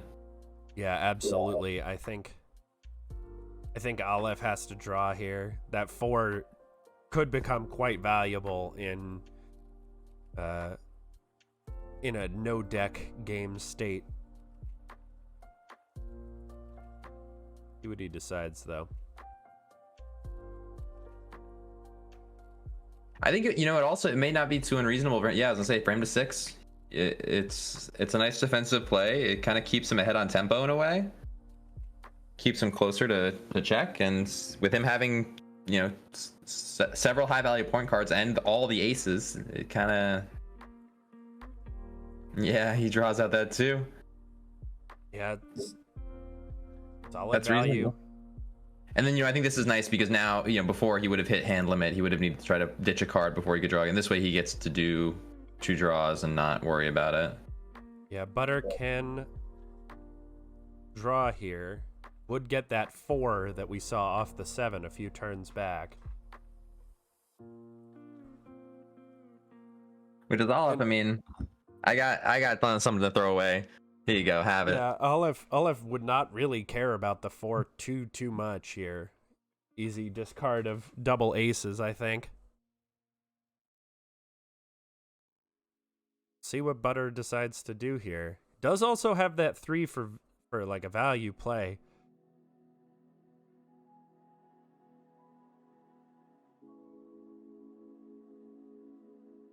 And Butter really just thinking about it. I mean, if he's going back and looking at, you know, what's been played and what's not, I think it looks like all the aces are gone. I mean, he's got this 2. He's got it. Yeah, it seems like drawing really does seem like the safe bet, just to take the value here. That last 2 comes out for Aleph.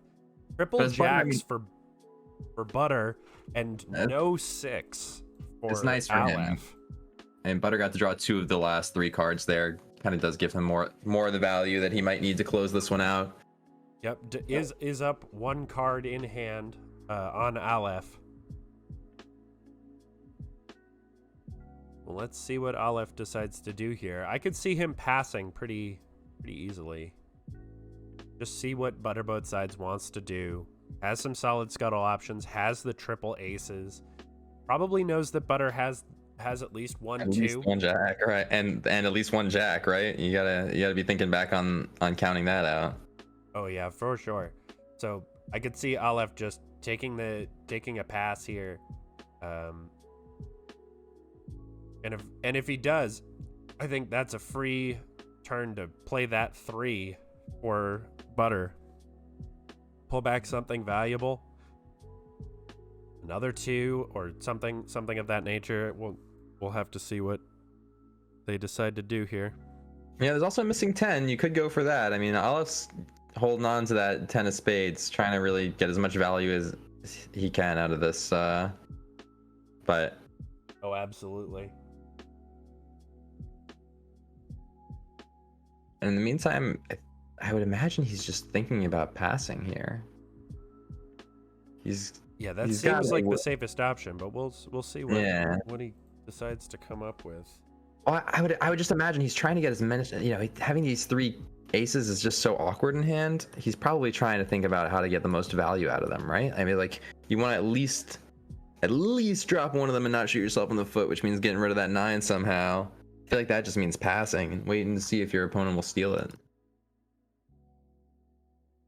I think Aleph might be in a situation where early play could mess up, the last few steps of this. And ButterBothSides is in a spot where he's kind of happy to just let Aleph put as much down as possible and just grab stuff. Yeah, we'll see what Aleph wants to do here. He's taking his time. I'm gonna refresh real quick to make sure I don't have a hiccup. Yep. And just to speak of developers, I mean, Aleph himself is really the one who's probably put more time, effort, tender love, and care into this than anybody else. He's worked in some good error handling in for us. So just as spectators, if we run into issues, quick refresh, ensures that we're back along right where we left off. Kudos to Aleph, and just everybody who's really worked on this thing. Yeah, absolutely. I was asking for a spectator mode a little while ago, and Aleph made that happen for me, and that was I'm sure it was a team effort, but Aleph has been very good about taking suggestions from the community and implementing them fairly quickly. Aleph does pass. Yep. We see. That's the ButterBothSides.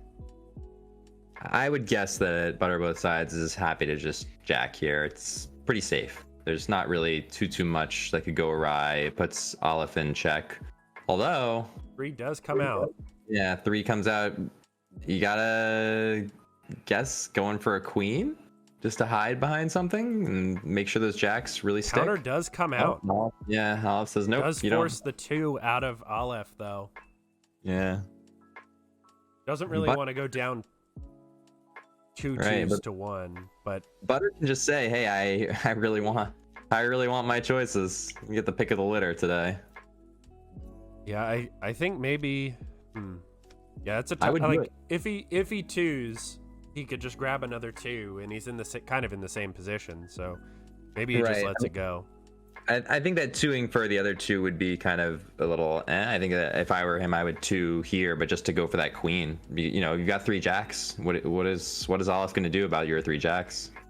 Yeah, definitely a potential play here. Whether he values the 2 or something like the queen for protection a bit more.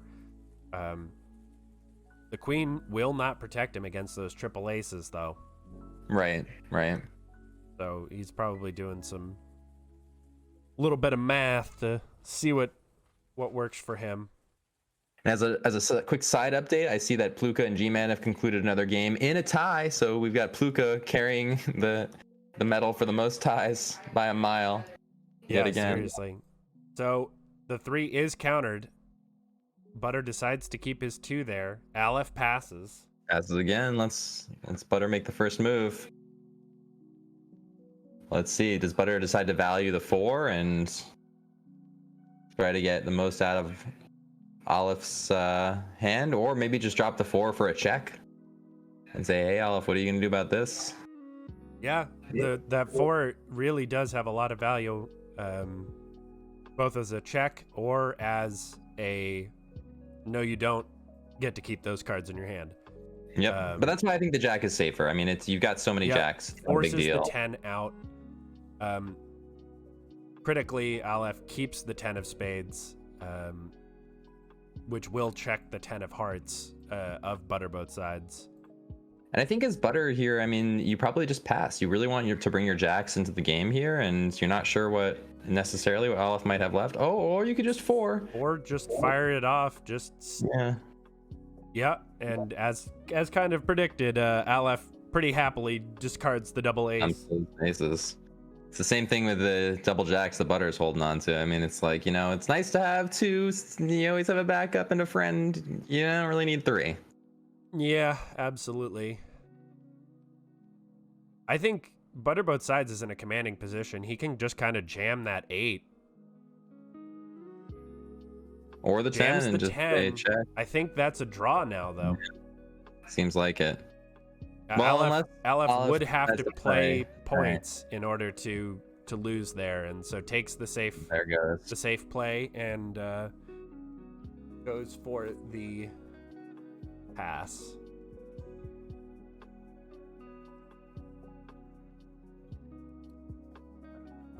Speaking of Cuttle, the project, and all that Aleph has done for this, there's also a Patreon for the project. I believe Cuttle runs Aleph something in the black to the tune of something like $10 a month. It's not an insane amount of money. He's by and large just been happy to kind of pony up for it. But there we go. I have linked it in the chat. Thank you. For folks who would like to support the project, don't want to learn how to code, aren't really interested in playing the game necessarily, but like the idea of it, or anyone else who falls in any other buckets, please do feel free to help Aleph out a little bit there. Yeah, absolutely. All of the money in the Patreon goes to making sure that the servers stay up, and if we ever need more server, then we can get it. All right, we've got another game with Aleph and Butter. Butter on the bottom with triple J's, and Aleph with the 4th one. Goodness gracious. In his own hand. What? I remember quickly the Patreon, there's some stuff, you get supporter roles, you get some access to certain Discord roles. Yeah, I believe there are also some coding videos and such that Aleph has put together for certain features that he's implemented. There's a good amount of stuff. The top level role is something like you get access to Aleph's card shuffler, so you can rig any game you want on demand in the casual mode. That's pretty true. Sure. That's absolutely how I've won 0 games this season. So donate to Patreon, pay to win confirmed. Double kings, king on each side, Butter jacking the and we're going 5 back and forth again. Immediately gets jacked back, and we're gonna get the top hat, I think. I think so too. Especially seeing that Butter's got the 6s, 2 6s in his hand. You gotta feel pretty confident that Aleph doesn't have that as a return. Otherwise, he would have fired it off already. Yep. Hey, there it is. The top hat. We get the top hat. Now, does Aleph think that the 4th jack is sitting in Butter's hand? No. No, he's like, get this thing out of my face. Yeah. And it's interesting that Butter chose to draw there. He didn't want to go for the check. So Aleph says, hey, you don't like the initiative, I'll take it. And there is the 4th jack. And there is the 9, really like forcing Aleph to play the points and then scuttle his own points. Just getting massive value. Does he go 7 into 7? You have to imagine he does. Yep. Do it again. just oh, come on, man. 7 into 7 is just such a fun little thing to do. Queen does come out. That is far more powerful though than the 7 into 7. 7 to 7 is nice. It's Scry. Shout out to Magic. I believe, if I remember correctly, Aleph has had touch with Richard Garfield, the creator of Magic the Gathering, and has talked to him about Cuttle, consulted him a little bit on the project and his goals. So there's a nice little connection that's come out of all of this. Yeah, absolutely. I haven't heard that story before. Please do ask Aleph. I'm sure he'd be happy to tell it. Yeah, it's a pretty cool situation there where Aleph got to chat with him for a while. 2 does come down to scrap that king on Aleph's side. Butter both sides. Butter just putting 3 the check comes down. out from Aleph, but it's not going to save him. All right, looks like this is a clean sweep for Butter just to Nice and easy 8-6 king win condition. Well done. Kind of felt like another scenario where Aleph didn't really have too many choices. Once Butter's dropping 4 jacks, that's that was absolutely brutal. I believe that brings us to 1-1. I think you are correct. It's 1-1. We had that tie earlier even, so absolutely. Yeah. And then I think on the side we've still got the Pluka G-Man game They kind are of getting still out going. The final minutes here. 0-1-3. Yeah, I think that this game, just kind of taking a quick glance at it, that might be another tie. We'll see. But goodness. Now back to Aleph and Butter. Aleph's got 2 5s in his hand early on. You gotta imagine he's just gonna jam those for as much draw as he can, right? Yeah, ButterBothSides has the face card nukes. He's got 3 6s sitting in his hand.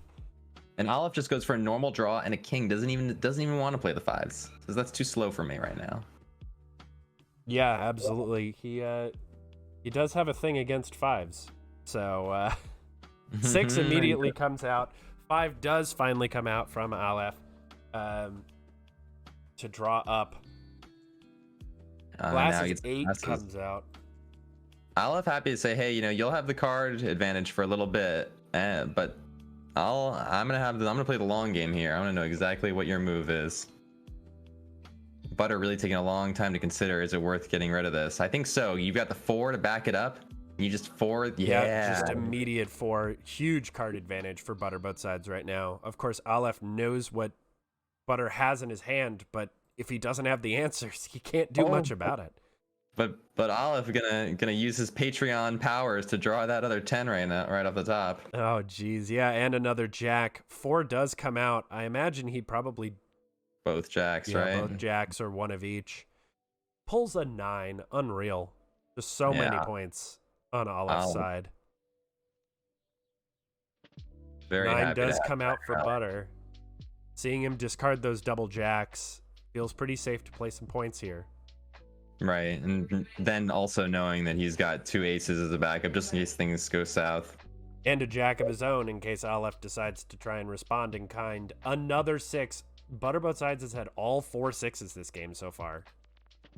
And he's got some good options to go for check here. It's kind of surprising to me that Aleph is still happy to play a little bit on the slower side. I guess drawing that 2 kind of to counter those aces, but does get trade up value there, Butter. Seems like pull it again. Yep. And again, another one. Drops the 9. It will have to be scuttled by a 10. That 9 of clubs, as we were talking about before, does not have the scuttle power. Another 9 comes out. 9. Okay, so drop the 6 if you... Well... I think you just draw back up again. Right, yeah. Another jack for Butter. Has both jacks that remain in this game. Right, and it looks like Queen at this stage there could be pretty powerful if Butter has the time to get it down, which I think he does. 2 queens, wow. Butter drops 1. Aleph could, of course, respond in kind with his own queen.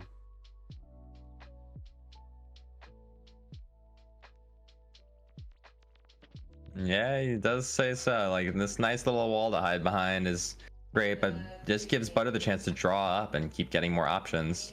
Yeah, I think if you're Butter here, you probably consider dropping that 6. It cannot be stopped by Aleph's 2 and prevents him from peeking at your hand anymore. Wouldn't be the worst idea in the world, especially when he's running up against the card limit and doesn't really have another option in any of those jacks. Better to get it out now before he tries to drop his own king, his jacks, and he's got his backup queen, so I think you're right. It doesn't really hurt him too much. Yeah, I think it's definitely more problematic for Aleph than it would be for Butter. Agreed. At the end of the day, it's really only a 2 for 2, which isn't the best thing in the world. And once Aleph's had a peek at this many of your cards, throughout this much of the game, there's not really that much mystery as to what's left. Yeah, absolutely. The 8 has been up pretty much since the beginning, and we'll just have to see what what Aleph wants to do here, and then what Butter wants to do in response. Doesn't really... Could you also use that too to counter the queen? Aleph could also do the same. Use his 2 to get rid of that queen. 3 comes out, though. Yeah, this is one. I'm gonna dig deep for... see what he wants. Pulls an ace. I think, yeah, the 6. The 6 just makes, I think, the most sense for Butter right now. He needs to be able to get some of those other resources out of his hand, and gets good value out of that card. The queen comes out from Butter. Aleph does have the tools to get rid of it, though. Ace comes out. Really interesting.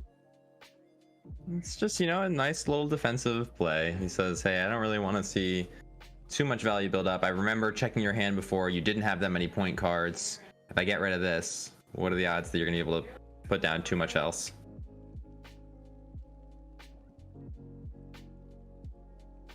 Yep, Butter lets that happen. Now we see what they want to do. Aleph does have 1 king. All of the 6s are gone, I believe. Mostly because Butter had all of them and none of them are in his hand now. So yeah, all 4 6s are out of the game right now, unless someone decides to use a 3 to pull 1 back. Yeah, and even then, the amount of 3s that we have left are... I think there's only 2 3s left in the deck. King Queen coming out. 1 in the deck. Butter's got 1 of them. That could be pretty valuable. 2 comes out, targeting the queen. 2 counters. Will Aleph go for his other 2 to get rid of that queen? Does he think it's that valuable? Another king comes out. Uses that 3. Wants the value. Has another 2 in hand to keep that queen on board. Knows the 6s are gone. ButterBothSides is in a really powerful position, I think, here. I agree. The only problem is just not having the point cards he needs to get that, that dub. It wouldn't be the worst thing in the world for Aleph to play a card, but Butter would just, jack 9 it and bounces the queen. Yeah. I think Butter's fine with that. That just gives him a chance to either play a king or just draw. Yeah, I think even if he decides to counter it here, that's not a bad play. Still's able to get that other king down.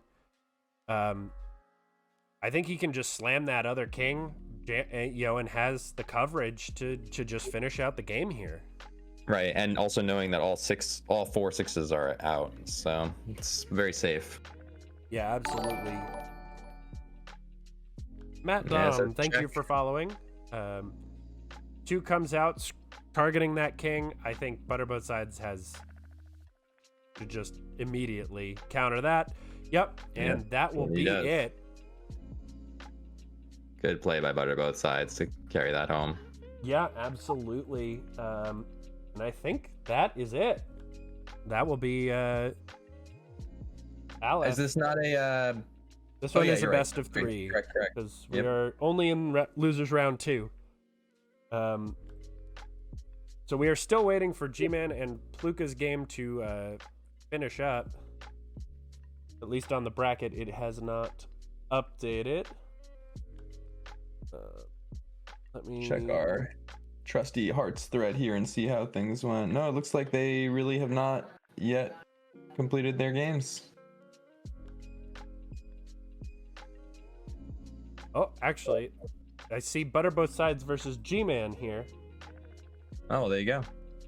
So it seems like G-Man got the best of Pluka. Yep, does look like he managed to pull it out. Yep, and the bracket is fully updated, so now Pluka and Aleph will play for the 6th match for bragging rights, but we are going to be spectating ButterBothSides and G-Man once we get both players in, which will be the winners final. This is a best of 5 now with the new tournament format. And the winner of this will be going up against Avi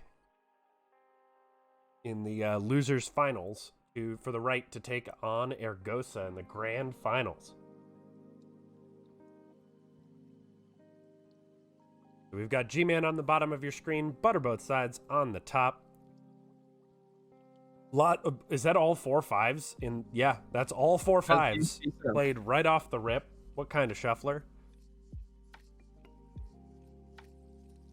Queens come out both sides. King comes out for G-Man. Unfortunately, no king available for ButterBothSides to keep the mirror going. 7 comes out.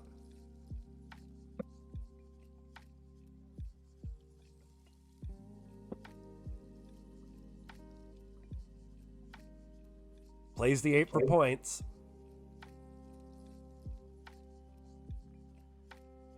Doesn't want to overcommit into that queen. Ace 10. 10 comes out for G-Man. Threatening check. It's not too bad of a place for him to be here. ButterBothSides doesn't really seem to have many options. He might have to blow this 6 and hope that there's no 2 to follow up. Oh, well, he can't actually. He's got the queen out there.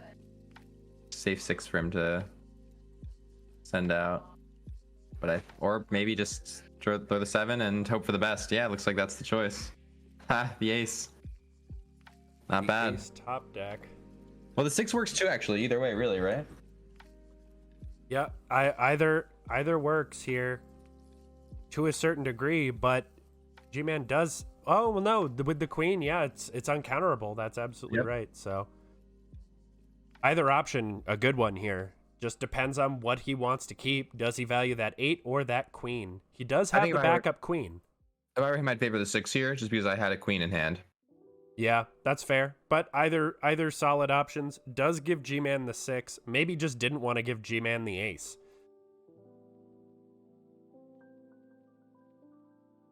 ButterBothSides still kind of on the back foot here. 6 does come out from Butter. Clears the board. King comes right back out, though. 2 comes out. G-Man lets it happen. Dangerous check situations. G-Man just wants to keep pushing for it.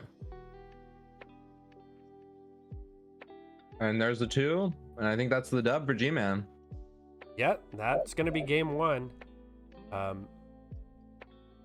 I will hop with the stream. I'll hop into this game 2 once it comes up, and then I have to deal with something for 1 minute. As long as you're good. Yep, no worries. But I will get us into that match once it pops up.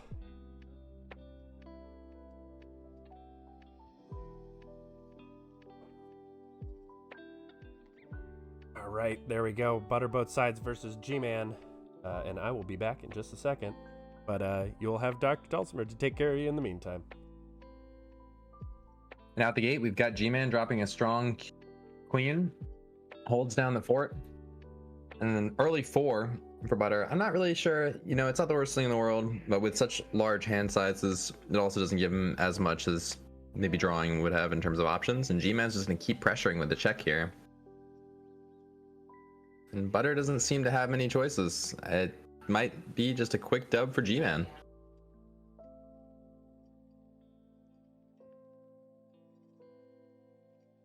Butter goes for the 2, but unfortunately G-Man clinches it. Quick dub, putting G-Man up 2-0.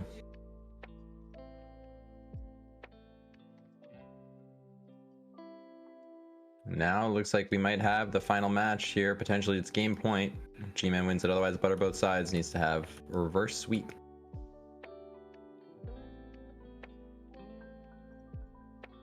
Our match has begun, and we've got both sides just playing the draw game to start. G-Man up with a solid 5. You may have to refresh, Cryptid, because we had a quick dub from G-Man out there. He just really ran it down. It's all in right off the get-go. And yeah, all right, game 3. Butter. Jeez. Yeah. I turned my back for 3 minutes, and all of a sudden, everyone starts playing speed cuddle.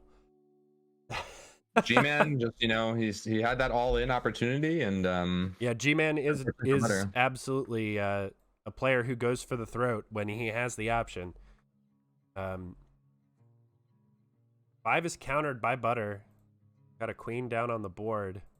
3 comes out from G-Man. Let's see what he decides to pick back up. Does take the 2. value that 2 for the counter.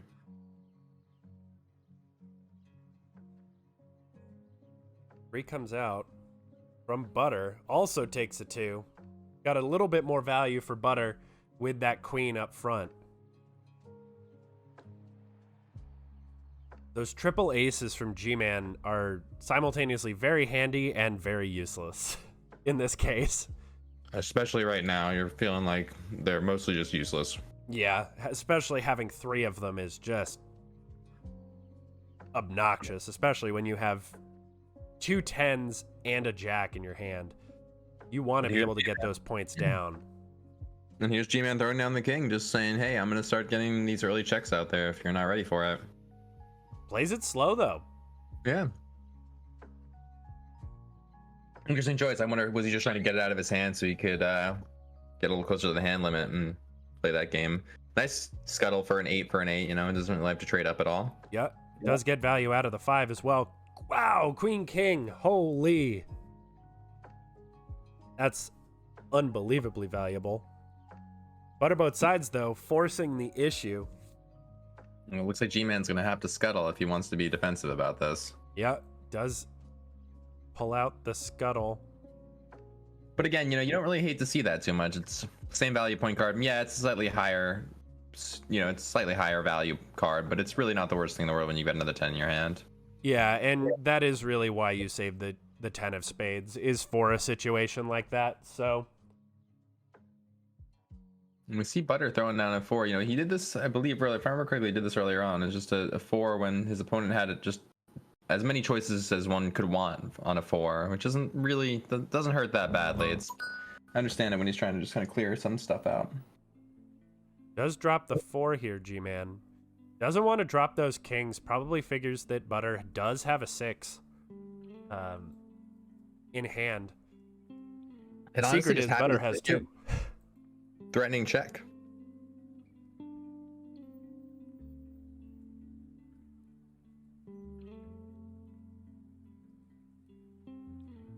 I really like G-Man's situation, though. I mean, he's just threatening checks in good ways here, and he's able to keep his aces around just in case he might get value out of them later.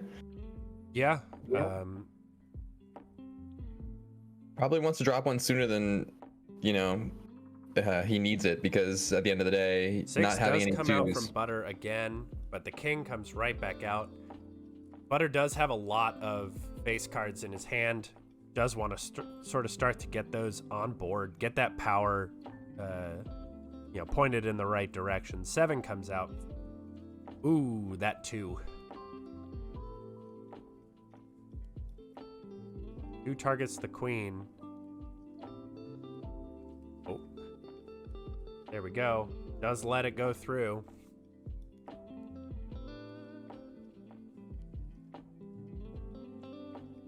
Another 6 comes out from Butter. Meaning that I believe Butter has the only remaining king in this game. Quick gander at the scrap. Yep. And we see Butter just wanting to keep this kind of lead in terms of points on the board. It's nice tempo play. It's a good idea to, not give your opponent too much rain, I think. Yeah, absolutely. Just kind of getting those points down, reminding him like, hey, you can't just do whatever you want. I'm gonna put a little pressure down. 7 does come out from Butter. Allows him to take this 4 and threaten check. That's kind of nice. Or take the 4 and just give another, discard over to G-Man, which again also is kind of nice. Yeah, G-Man, especially when he's this low on resources. It will allow G-Man to draw the last card. But knows that card is an ace. Would probably make me want to drop my 2 aces just to pick up the last ace. There you go, and he does it. Easy choices for G-Man, but not a lot of value on on there. Doesn't have a 2, doesn't have a 3, has the 1-6, but ButterBothSides, if he can kind of play his position right here, can block at least one of those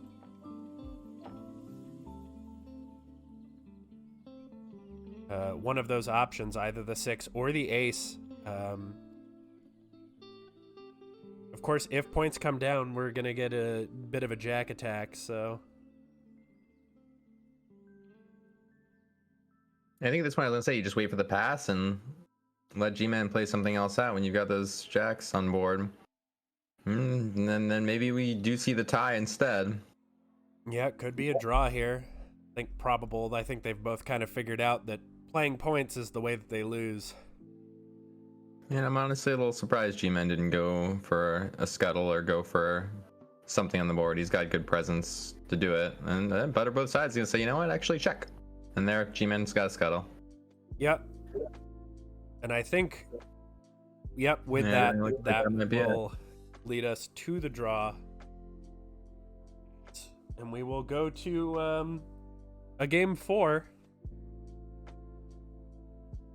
See if G-Man can close it out.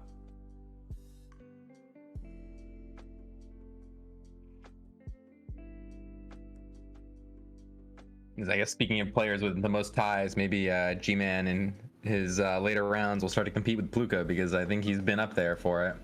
Yeah, for sure. With both of them getting so many in their match against each other, it's pretty possible. Yeah, just another player who really knows how to play for value, knows how to play the long game, knows his outs. Absolutely. G-Man King and Queen immediately coming down for G-Man. ButterBothSides is not happy with that, sitting on triple jacks. And a king of his own, you got to wonder, is he going to go back for his own pressure and say, hey, yep, here's the king, so if we're going to race, I guess we can do this. And the 10 of spades, though. Man says check. No, really no options here for Butter. He's just... Yeah, would either have to bounce with the 9 and buy himself really no time. Yeah. With Butter being able to just throw down that 10. And that's it. So G-Man will move on 3-0-1 from the losers round 3. And now we will go into losers final between G-Man and Avi. What's kind of spectacular about just how tight the field is these days. Currently we have the number 4 seed playing the number 6 seed in the losers final, and the number 7 seed waiting in the grand final.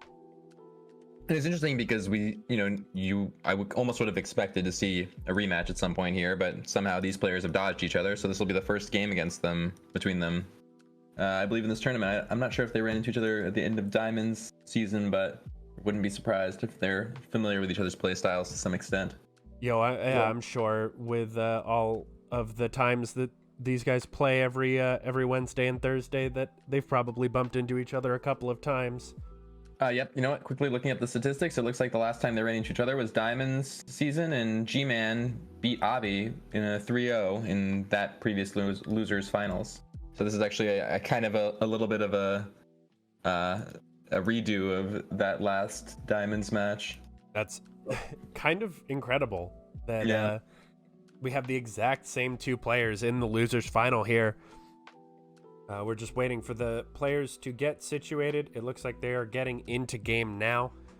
And of course, if Avi does take this set, he will have the salty run back on Eorgosa. And actually, even if G-Man wins, he'll have the salty run back. It's either way, it's a revenge match.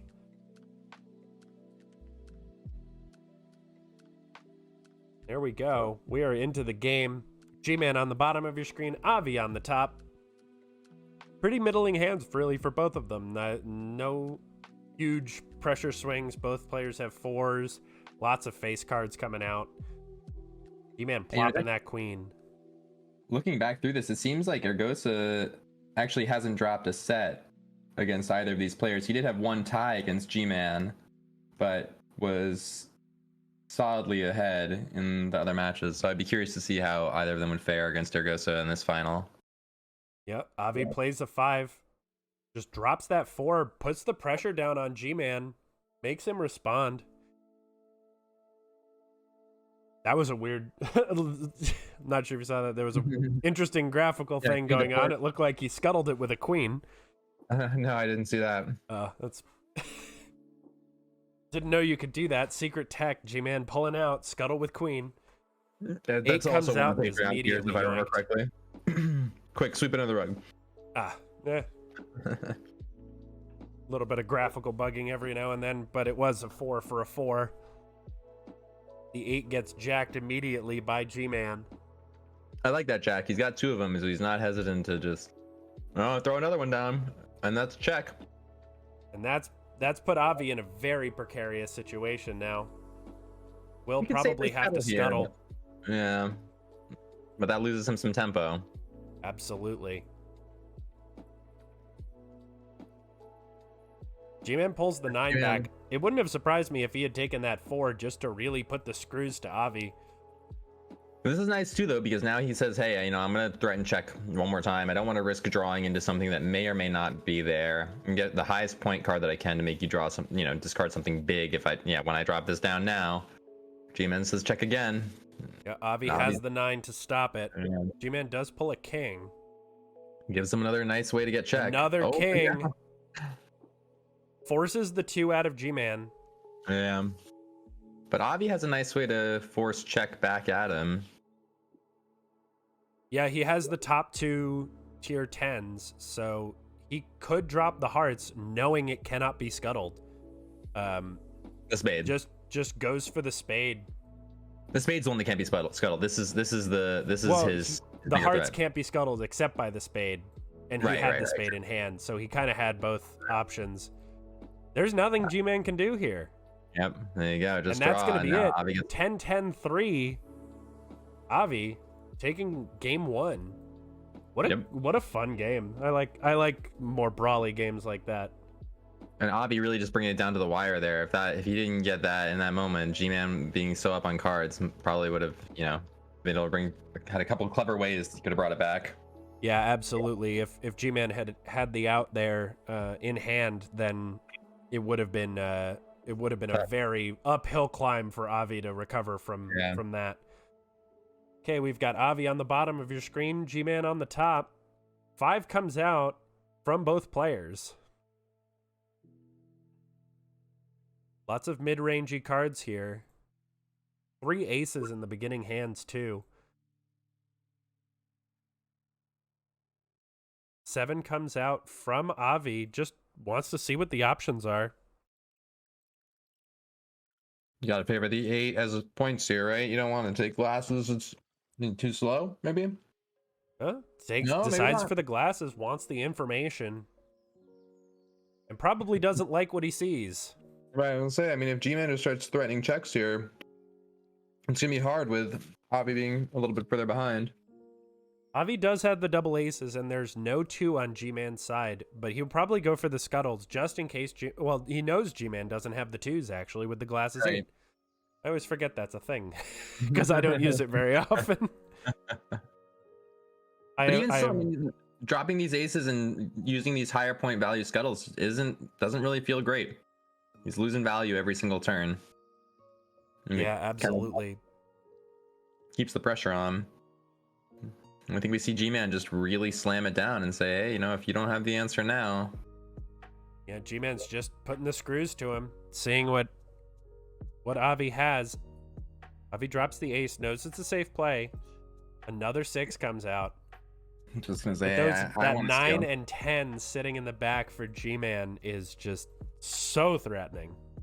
At the end of the day, they might just go down to pretty much even here if 6 comes out, clears the board. Nice he check. Can still ace here. Yep. Ace comes out. Maybe you 4 here, yeah. Yeah. Just really brings it back to even. Yeah. And now it's a draw game again. Yep, both players completely out of resources. And the 10 does come out. Oh, the double G-Man 10, thing and there's shit nothing again. Avi can do. Draws that Poor jack Avi. a turn too late. G-Man, really happy to see those big point cards coming off the top. Oh, absolutely.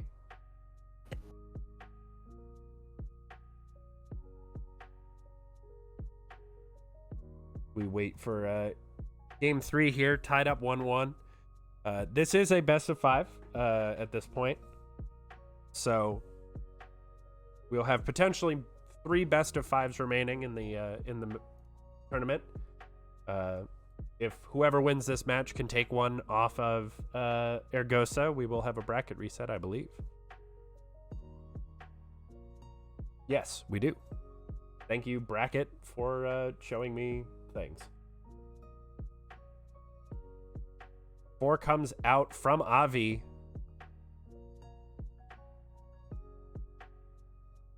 Some interesting choices for G-Man. Does drop the ace and the 6, kind of what I expected. 4 comes out from Avi again. Lets it go off. Yeah, it's Drops an the interesting 7 choice. and the Two jack. man. I would have guessed he would have tried to block that one. Another 4 from Avi. Yeah, this time he says and not G-Man's again. had enough. He's had enough of that nonsense. Avi also pulls the 5 there. You're able They to really draw are right even. back up and stay even in card value. G-Man's hand is unbelievably strong if he can get it on the board. I mean, I think with these slow draw tempo games, I think he's got the opportunities. So it looks like Avi's just happy to play a 7 for not too bad to take that 2 and just get rid of a queen. Yeah, or force a potential 2 out of G-Man, which it does. 3 of the 2s are already out. We're only about 10 or 15 turns in. Avi's got the 3 if he wants to go back for one of them. That may be too slow with G-Man threatening check here. Yeah, he might need to try and top deck something or play that 5 and try and draw into a 6. He does go back with this 3. Does He pull a take 6. I think that's probably the best play there. Figures that G-Man probably doesn't have another 2 in hand, gets that 6 down and just nukes the progression of G-Man, and then gets that 5 to just draw right back up to full. Yep, seems like we've kind of got another reset here where both players remaining pretty much even. Avi can choose to kind of stay even on board state too if he wants. Just drop another king down and keep them aligned. Yep. Should be. Ooh, that like those queen two is choices. pretty tasty looking.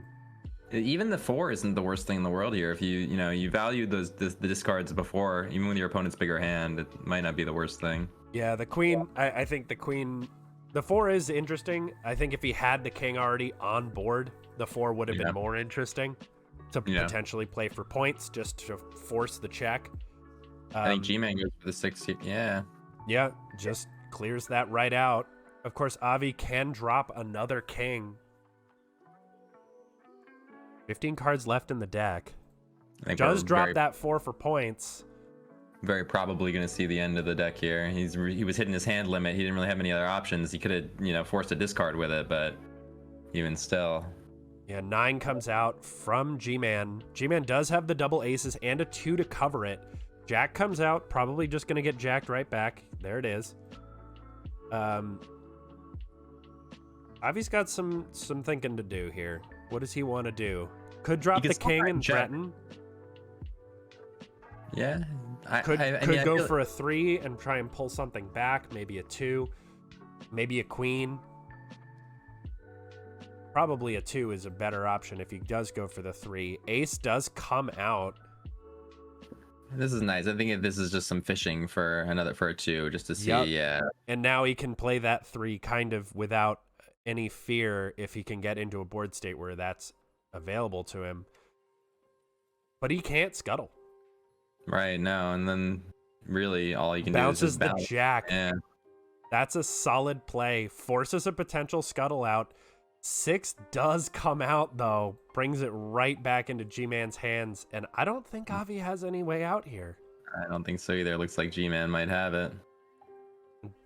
So with this, G-Man will go up. 2-1 in the best of 5. And that will be that for that game.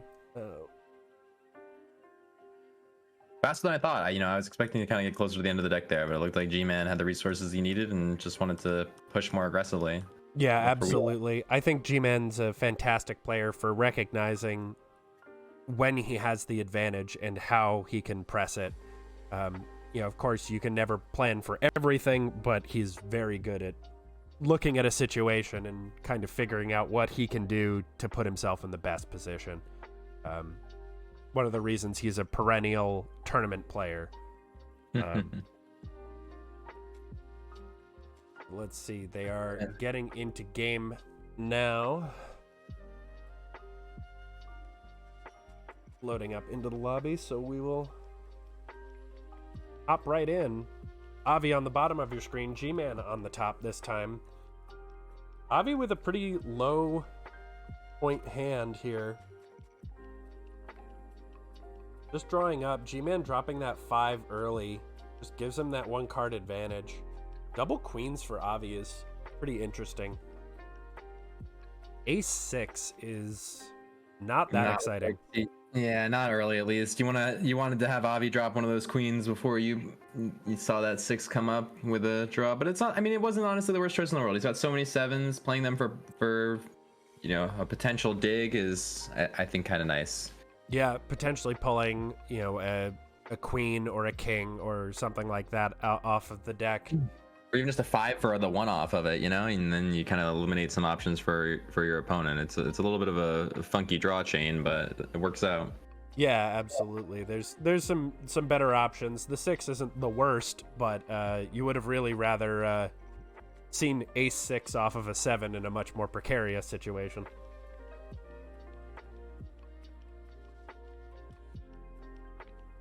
Let's see. I wonder if Avi's thinking about just putting, I was going to say, the face card down here saying, you've got the point advantage, but I'll just kind of play the other side of the board. Yep. That draws a 2 out. He's probably very happy about that. I mean, you just go for the other queen now, right? And just say, hey, well, you hated the other one so much. How about this one? Yeah. Nice draws. Plays it slow. Draws the card. And G-Man gives him a check. Let's see how Avi decides to answer here. I feel like scuttling is the safest. Yeah. Yep. Plays the scuttle. And G-Man's just like, all right, I got one card, 1 point out of that. All right, 2 points out of this one. He's pretty happy about that, I bet. Yeah. Avi dropping the 4. I mean, there's probably really, ace 3 there. Yep. I think Avi needs to get this queen on the board, and so he does. It looks like G-Man's going to return the favor. I wonder if he's going to go for the 2 next. Triple so he can bring his 6 is in Avi's hand, though. And there's nothing that 2 in G-Man's hand can do about it. 5 comes out. That 5, yeah. I 9 and 10, that's a wonderful draw. Got to favor where Avi's at this point, mostly just from getting some pretty solid draws off. Nothing against what G-Man's decision making here. He just really only having these 2 10s and some of the cards being just the jack being totally dead, 2 just being slow. It's a tough spot for him.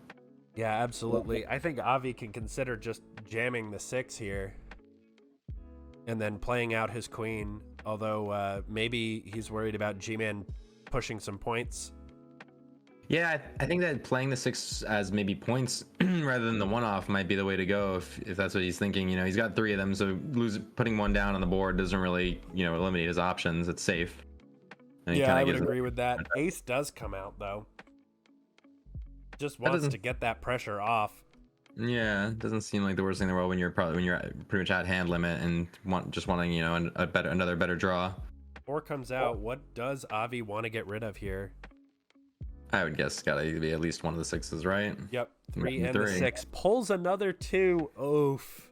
Back to back another 6. I'm kind of surprised he's not just dropping all of his 6s here. Yeah, he does drop one of his 6s. Gets rid of his back queen also, which might be. This is just an unfortunate thing. G-Man with the queen just has the coverage. And he can really just whittle away with all these 4s. That was just a lucky series for him. Get all those back. And sort of a bit of a punish for Avi not more aggressively targeting down that queen. Just not really a mistake. Couldn't have known that the 4s were all there, but just absolutely even then, what do you do? unstoppable. You drop your 6 down and hit your own queen at that point, and then you're dropping one of the 2s to the 4. At this stage, they're actually pretty much even again. I mean, Avi had that slight advantage in cards before, but it doesn't necessarily put him all that far behind what it got played some out. solid point cards here. Yeah. 2 comes out to get rid of the queen. Maybe Avi returns the favor here. Especially looking at that king jack in his hand and saying, hey, this might be some early checks, early material. Or just leave the thing going and say, hey, maybe I threaten. Do you have what it takes here? Right.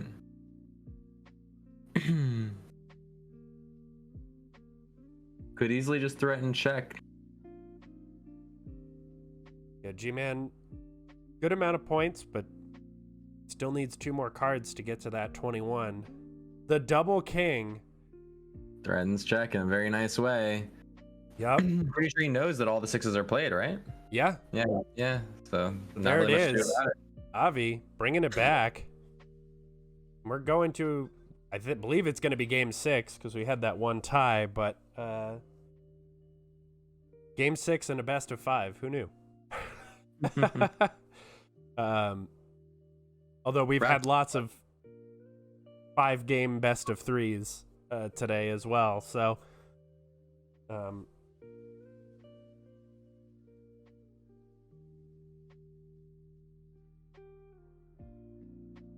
let's hop into the game. Nope, 2-2, no draws on this one. Right. Kind of surprising. We've had so many games or so many matches go to draws. So G-Man draws to start the game. See what Avi wants to do with his hand.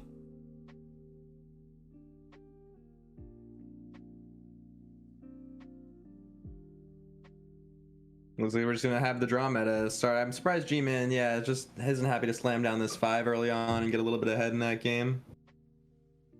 You could kind of similarly do the same thing with the 7 next turn if he's looking for more cycle, but I feel like with the queen on the board, he may just play for pressure. Yeah. Wouldn't be surprised to see Avi drop a 2 and then drop his own 4 back at G-Man here.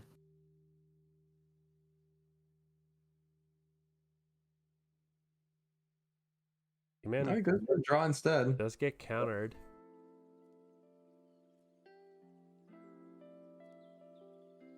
And now Avi decides to go for that 4. I think this is a solid choice. I mean, at the end of the day, if G-Man's going to be pushing more for pressure, Avi's 4 kind of puts him on the back step a little bit if he doesn't have exactly the right hand. Yeah, the 4 trading up there for a 7 and a 9 as well. That's quite a lot of point value for sure. Ooh, boy. That second king, it's tough. Does drop the 6. Cannot be countered. Kind of an easy out for Avi there.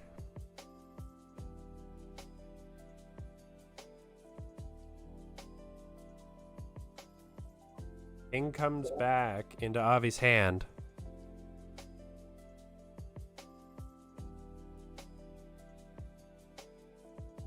Does drop the king.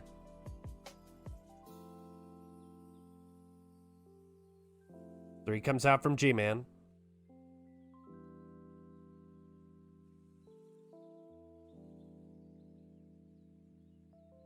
See what he wants to take here. Oh, well. Avi may counter it. And does.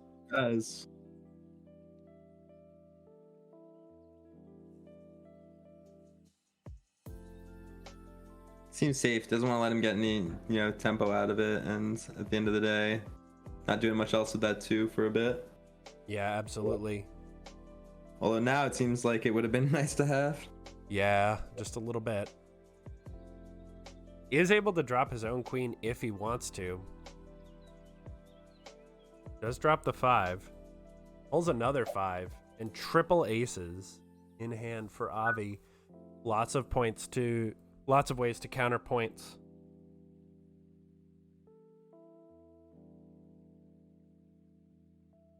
And it's interesting, just like juxtaposition with G-Man kind of having this queen on board, keeping him safe against the jack options, the 2 options. Avi having the king and being able to really pressure checks if he wants to. You got that 5 in hand. It's pretty juicy for pressure, but it's also a great draw if you're feeling like you're behind. 7 comes out. The jack off the 7 is just really not what you want. That the double queen is kind of nice, but if Avi has a 6, it's pretty brutal. Yeah, quite unfortunate.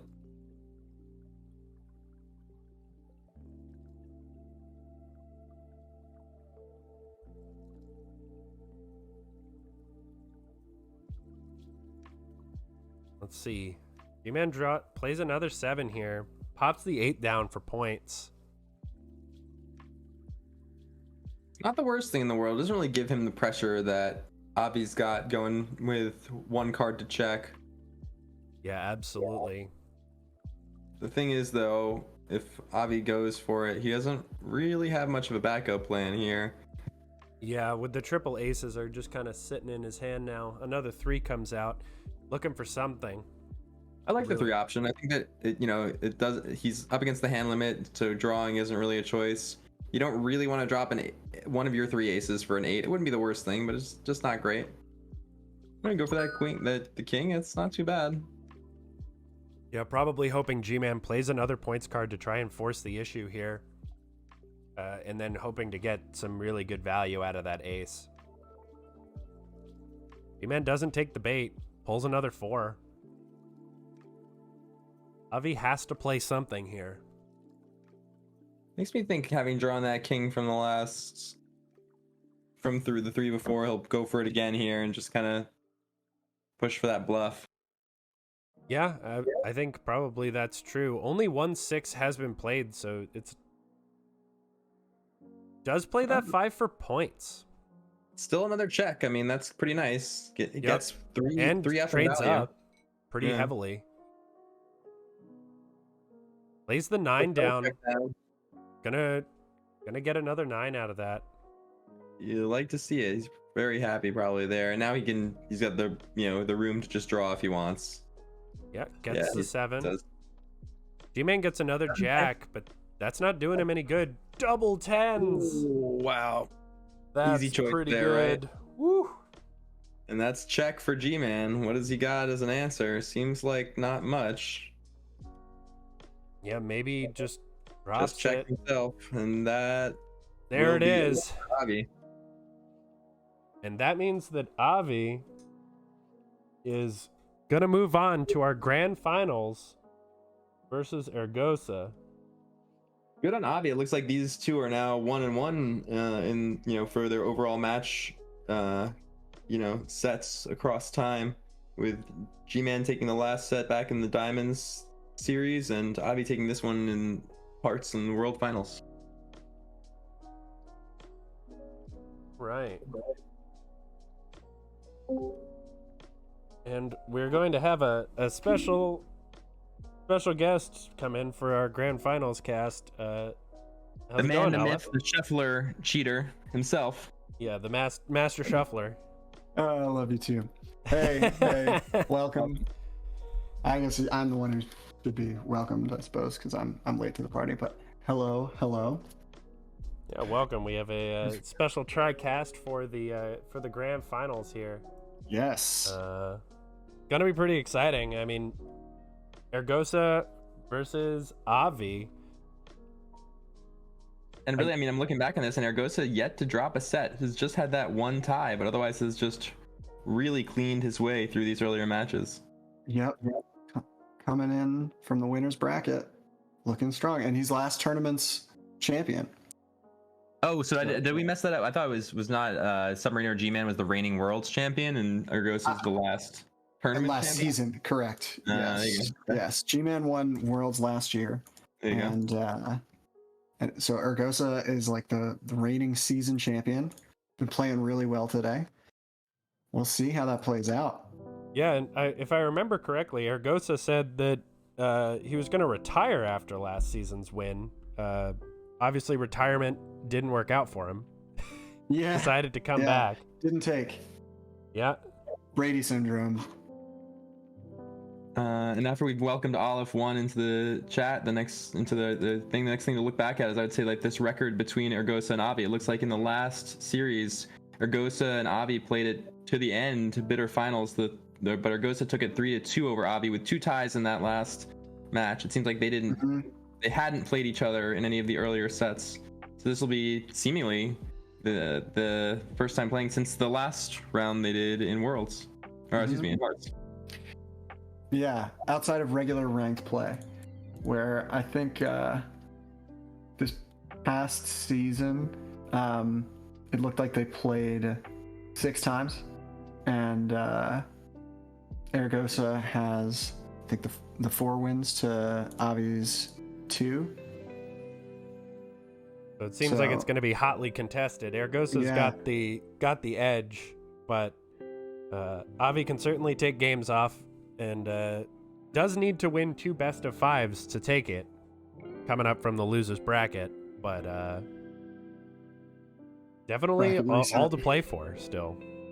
And Yeah, it is anybody's tournament. And as Toph called out earlier, one of the other fun things is that how close the seeding is on this. It seems like we're Eorgosa with 7th seed and Avi in 4th. I mean, this is 2 players who have played each other once already, but interesting to see them come up again. And it's not only sort of the seeding that's been tight, but like the ranked play coming into the tournament as well is sort of more closely packed than we've ever had historically.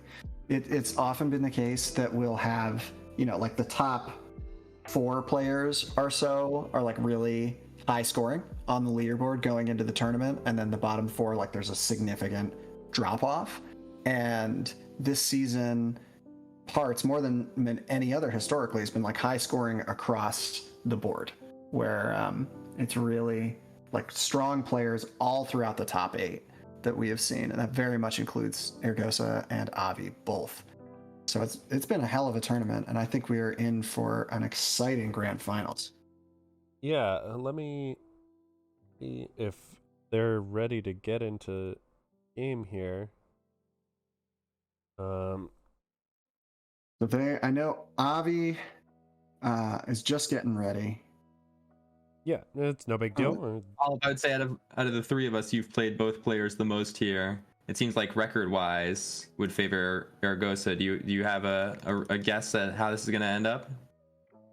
I think that's distinctly possible. Eorgosa's been a really strong and versatile player for sure, who, since joining the community, has played very well. He kind of came in at the end of a season, and then immediately in the next one was like top of the leaderboard, which is exciting. Do you call this a clean sweep 3-0, or do you think this is going to be like Avi will take a game or 2, we'll maybe have it come down to the finals, or maybe Avi will get one of the sets, and it's still either player's championship, I think. Like it's this could definitely go either way. All right. Looks like I think it's quite likely we'll see a bracket reset.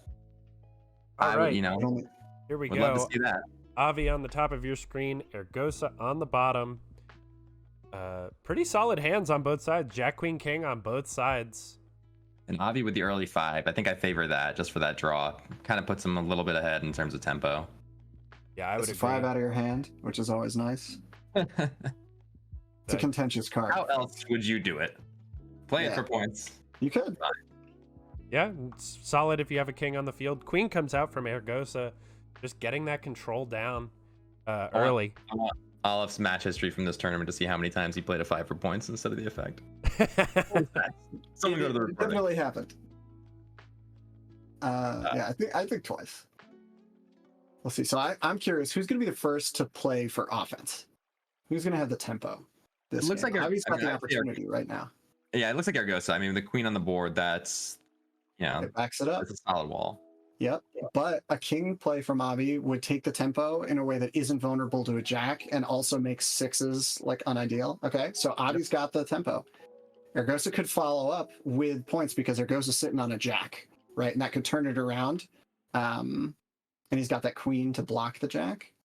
Right. Until Avi that queen down, I think I for now at least, I think that we'll see more draws. Oh, here goes the answers the same. Here's the offense. Yeah. So now, Avi could go for it. No, draws. No, Okay, so it's a draw. Eorgosa's got the chance. And I know, check. check. Going for the throat. Avi has to scuttle. Scuttle. We see Eorgosa do it again, though, right? Yep. But so one more scuttle gets Avi out of this for now, at least, because Eorgosa's out of gas. He could play for further points, but he doesn't have a follow-up. Yeah, I think You think that reduces the value of the bluff? You wouldn't do it then? It depends. He would have been also vulnerable to a 4 with 2 cards in hand. Just or as he does is come now. out. Yep. Probably discards But the at 4 and the least- 6 here. He'll have cards after this, so he doesn't have to draw. And I think you keep the 4 now. You want to be able to do this back and return to your opponent. Or does he keep the winning points? Yeah, now he can play for a win. Yeah, absolutely. Just For pressure. does And Avi that- have it? Of course, we know And he Avi does does not. And that's game. Yeah, and that's going to be the game 1. Eorgosa Whew. piloting that Pretty very, sweet. very smartly. Yeah. Eorgosa has one of the most aggressive play styles in the world. And I mean, I think we saw this there, where there were a few opportunities where Eorgosa could have sort of pivoted for like a slower play for value, grinding Avi out. And instead, he just went straight for it, caught Avi without an answer, and clinched the game fast. I think Avi maybe drawing there when Eorgosa had Queen King on board might have been a little too slow. It was his seminal turn, I agree. Maybe it was a put him tough little spot. back, but yeah, Yep. yeah, tough Yep. spot. Hard to say. Hard to know whether, especially given that he didn't have the answer later on. I mean, maybe that draw was what had led him into it, and totally Right. fair there. Right. So yeah, I think an alternative, I believe Avi had a 3. So it's like you either go for the draw and hope to get an answer to this onslaught of offense, essentially, or you 3 go down a card, essentially, but get to choose your option. We'll see how it plays on Avi out. on the bottom and Eorgosa on top. Avi's got 2 2s already in hands. Eorgosa Like, does have the double queen, king jack, though. Yeah. Pretty solid Neither start. player has the points to win. So they're Very both true. gonna build up, I imagine. Some. I mean, we might see a utility play. Ooh, double king 10, though, on the side of Eorgosa, and now he does have the points to win. Yep. So jams that queen, just gets that shield up, just wants that protection for whatever he's got, and maybe bait out some resources from Avi here, who does not want that queen on the board and just says, oh yeah, well, I've got another one. Avi just goes straight in for the king, just like last game. This is shaping up to be very similar so far. I wouldn't be surprised to see a 7 coming here. I feel like Avi would like to dig a little bit, and unless he drops his 2 to, spike the queen, there's really not many other options he's got. I think just normal draw would again be too slow. You could 4 for points, bluff check, but 2 on the queen. That's conservative. Keeps him in this. Yeah, just playing a It's little the bit king, more king, for 10. value there. Oh, devastating. I mean, it's almost got to be the 2. It's that or the 7. Yep. Right. Yeah, two No is the panic. guarantee right there. Does Eorgosa keep pushing it? I think he be definitely surprised. can just drop that queen down and say, go ahead, play points. Like, do it. Into the jack. And immediately into that jack. Yep. And unlike Avi, Eorgosa's got the 10. Which means, Just scuttle. Really Someone's increasing the laughing. value. Okay. He says, I want to save that jack for a bigger target. One that you won't be able to scuttle back. Really respecting that the king in the bluff there. I mean, that is a safe play. It's good Mhm. defensive play. Mm-hmm. That's check again. So are we going to see the jack here?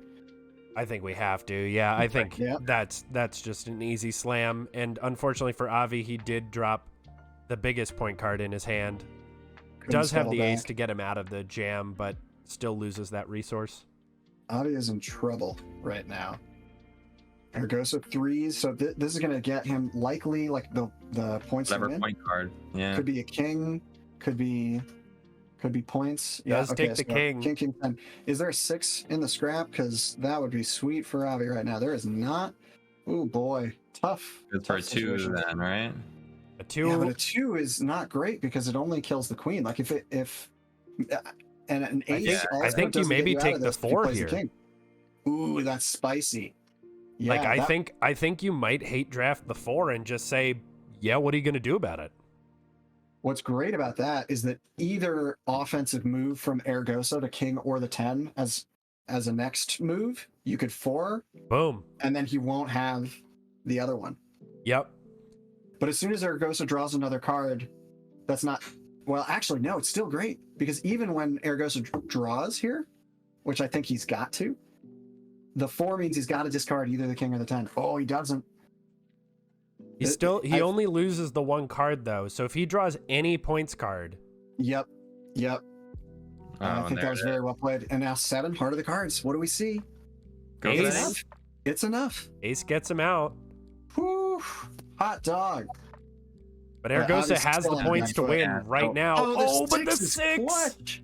Oh my gosh, but still just like Still one behind. turn at a time. Yeah, he's down 3 cards. I like the ace is nice though. It is. The ace is pretty huge. Oh, there's big 4. that, though. And now he's Big down 4. 3 cards again. Yeah. Oh, and the 5 from Eorgosa, just able to potentially Really drop that, cycle. get a bunch of value, get another card up. Goes to 4 cards up. 10 comes Threaten out, back. says, you got it Down or to you 7. don't. Heart of the cards. Countered Ace. back. I Yep. gotta be right. Yeah. Yep. It goes through. And what do we pull? Another 7. Praying. Heart of the cards. Oh, no Oh, dice. it That doesn't is hit game it. 2.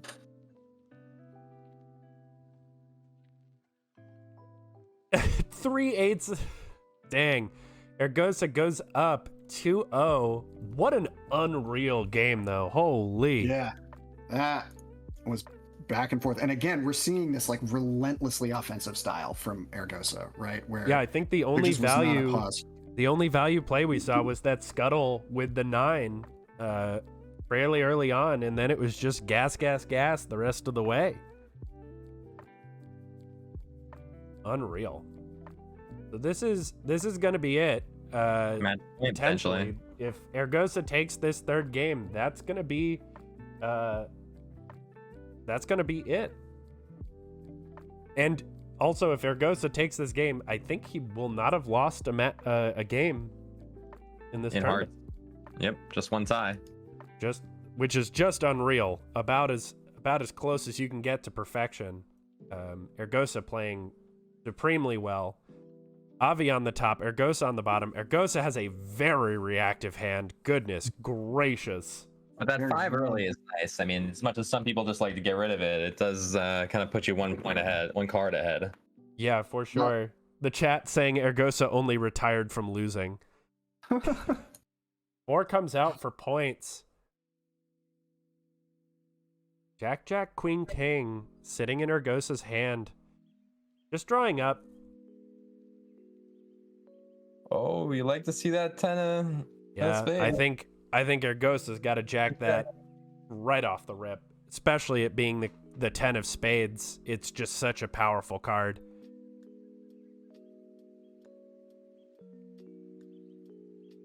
So when Avi says check, what options you got? I think Eorgosa's got a jack again. Or ace. I mean, one of the 2, right? I think the jack, I mean, a bit riskier of a play if he's got the 6. Just goes for the safe scuttle. Definitely the safest route. The other 2, just being prone to that potential early 2 blowout, would have been very unfortunate to lose that way. Yeah, pulls the other 10. 6 comes out, but Eorgosa's GG. got the Back response. to the game. That's it. Well That's the done, first yeah. loss of Eorgosa. In the tournament. Yeah. Just like that, the 6, huge power. Eorgosa says the only thing I feared, that's 6. Yep. Sometimes you make the call to go for an aggressive play that loses to a specific card, and you're just angling for them to not have the answer. Yeah, you just have to hope sometimes, and that time the hope didn't work. Unfortunately. Worked well for Avi. Yeah, worked great for Avi. Avi taking that game 3 off of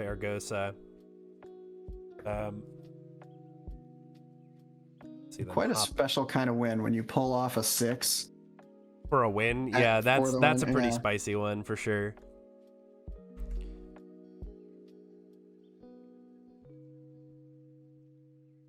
Waiting for both players just to join up into the next game, game 4. Is that the rarest win, or is all 4 kings the rarest win? I feel like We so rarely see 4 kings. Yeah, it's a fabled thing. Yeah, have it's been seen. I guess that was the question that Toph and I had earlier. It has ever happened. Yeah, there are maybe 4 or 5 players who have pulled it off, including myself, actually. In an over the board match, or in a online game? Online. Okay. I'm not aware of it happening in person, truthfully. It's certainly possible that it has, but that we don't have the data for. 9 to win is also pretty rare, like a bounce a Yes. jack or something like that. Mhm. So 5 comes out from Avi in this game 4. Pretty solid hands, honestly, on both sides here. Yeah, and both players have that option. It's interesting. Eorgosa holds his 5 for now, decides not to go for that double draw.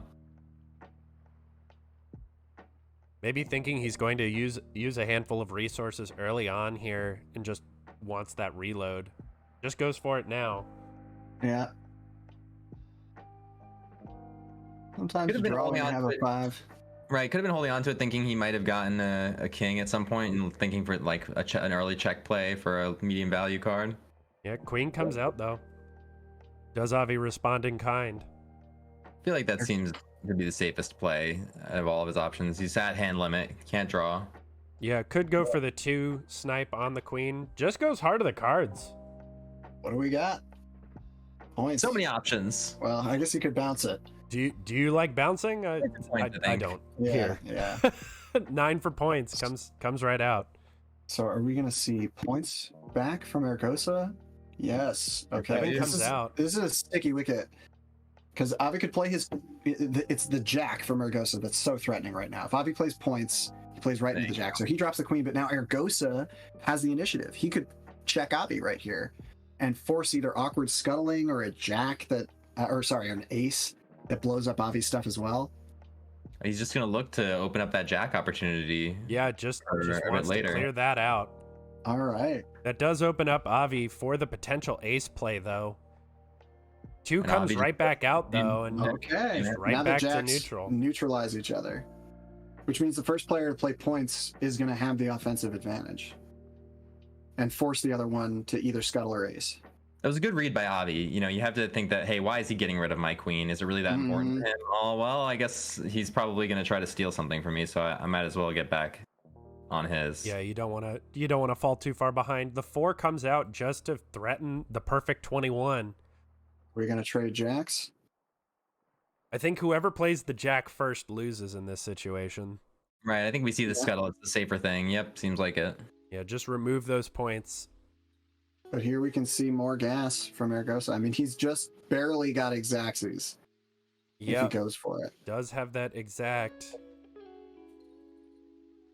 I think he Yeah, goes that's for it and 11-point forces check. probably that 9 or the ace out. Avi probably Or the doesn't jack. want to play They that trade back. ace. Yeah, pulls the Goes jack right out back. and trades up for Eorgosa. Avi still Doesn't matter has if the he ace has the and the ace 9 anyway. that can scuttle. Yeah, The seems ace like or the scuttle. the scuttle is the safer play. They're still respecting that too. There hasn't been enough played this game that it's Yep. Yeah, there's one. fun. Got an ace. He's got an ace.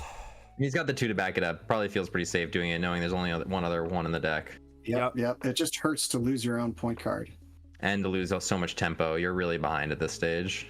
Well, they're Ooh, Close to that even. 4 from Eorgosa. I think you What does maybe he consider do? countering Counter this. it? Yeah. Yeah, okay. It's like Yep. that 3 could be happy to part with, but You're right. I mean, nothing they were closer than I thought. That the counter on the 4 really kind of brings it around for him. else. Mhm. Brings Yeah, him I kind of think- back up on points. I think point card Eorgosa, value. goes for the 3 play here. That puts it Avi up on value. If Avi can stall here, he's up a card. Yeah, I think the The 3 queen play 2 is is a pretty powerful combo if Eorgosa can get the time to get that queen down. I think Avi can potentially bluff with the king, but having 2 6s just really doesn't help him. Maybe you 3 here as Avi and try and pull the 10. Avi does have Pull the tempo if he 9. goes for it. Like if he bluffs, Eorgosa doesn't have great answers to offense right now. He's got the ace, but that can only trade 1 for 1 if Avi's using the king. Eorgosa does pull a 2 here and gets the 5 off to get another king and the 10. Avi does have the 6s to counter the kings, though. Even if it's countered, he's got that backup. Yep. It would be a huge swing if this gets countered and then Eorgosa goes all in with the second king into that 6 that Avi's sitting on. Yeah, that would be huge. Okay, lets it go. Just lets it happen. Oh, another big 6 for Avi. And Eorgosa just wants his wall back. Says, hey, I have a guess that you've got that jack still. Who's going to get offense first? Yeah, that Avi's really got the is the question. opportunity. I mean, Eorgosa doesn't have the points, really. Avi's really the only player who could... He's got enough that he could go for it. It wouldn't leave him with much. And Eorgosa goes pedal to the metal sometimes. So it's not out of the question. We'll see King 10 with 4 in hand to win. And then you've got King, Queen, 10, and like a 2 for the counter and 4. It's like, could be. Yeah, with Avi having the bigger hand at this stage, I think he's gonna respect it a little bit, but we shall see if I think he's just gonna keep going for the draws and have more outs. I mean, having the ace doesn't lend him much in that offensive run. It does not. I don't know if he would try to push for it without He's got King 10 now though. Eorgosa does. Yeah, unfortunately, With a that 2 would go cover. right into Avi's 6. Splendor. Yeah. But Avi Eorgosa picks does a have 2. the 2 now, though, and that does make Exactly. that play a little bit scarier. Is Avi picking a 2 of his own? Does Eorgosa want to counter this? Be a little aggressive, but nope, Lets lets it it go. This puts them back even on the tempo side of the house. So I feel like from Eorgosa's perspective, it's not the worst thing in the world to let this go through. Yeah, I think he wants to get more value out of that too. Because of course, Eorgosa will know what Avi Ooh, pulls back, and Avi Yeah. does not know if Eorgosa has the 2. they both have King 10. Yeah, And both Eorgosa's ways- ahead though wait. on tempo for that play though. But both also only have one way to remove kings. Avi's is, there it goes. And I think that might That's be game. it. That's match. That's match. Avi plays the In the 6 and tournament. Eorgosa counters. Yep. That's going to be Holy that. cow. The straight foot race.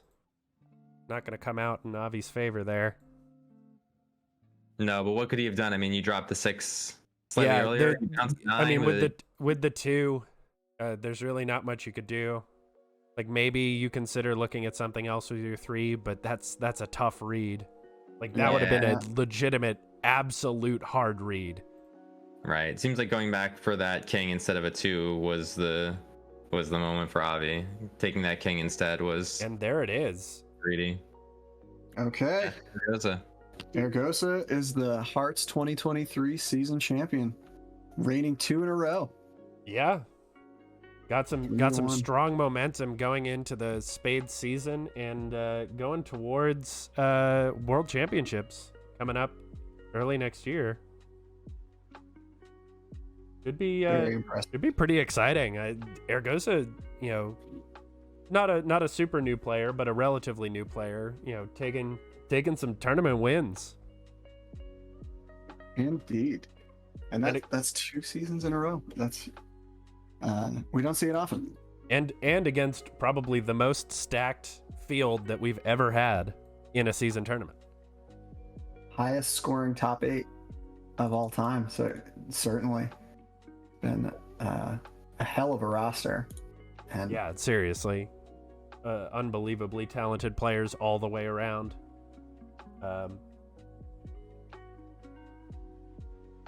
Congratulations. Yeah, I just saw Eorgosa's the only thing I feared, that 6. See that Yeah. message now. yeah. So we often do a brief interview with the winner. I'm going to see if Eorgosa is able to join. And yeah, it looks like he moved fun. himself over into another channel. If we do want to hop over there real quick and chat with him, let's do that. Shall we? Yeah.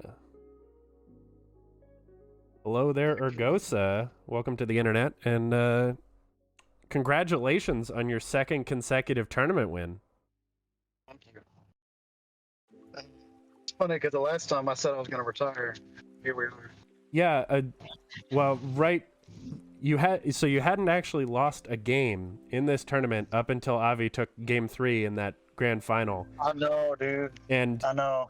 And SUBMARINO had said in the chat, you know, the only thing Eorgosa retired from was losing. And then immediately you lost. So I would blame SUBMARINO for that. No, I don't. This is funny, but no, you know, I was sitting there thinking the only thing is if he has a 6, and then but I had that ace, and I was like, well, he might have a 2. I'll just play as if he doesn't have a 6. Yeah. So I took that chance. He did have it. Yeah, but really, the way he was playing. Sorry, go ahead. No, it's just exceptional play all the way around, though. Like what a run you've had between last tournament and this tournament. Yeah. So I guess for me, the question there goes is, do you retire now or do you retire at the end of next tournament? How does that go? Well, so my plan is that I haven't played any games this season that we're in right now. So I kind of already did it. I just did it kind of hush hush. But yeah, so I think as far as regular season play, I'm done for the foreseeable future. I may come back. I'm not sure. This is pretty hype, but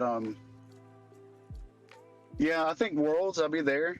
I'm pretty sure by now I've probably qualified. You have a spot. I would say that is in the bag at this juncture. Having placed third, first, and first 3 tournaments of the year, you are top seed with 52 points towards Worlds. Next being 24 points. So I'd say you've got yourself a spot.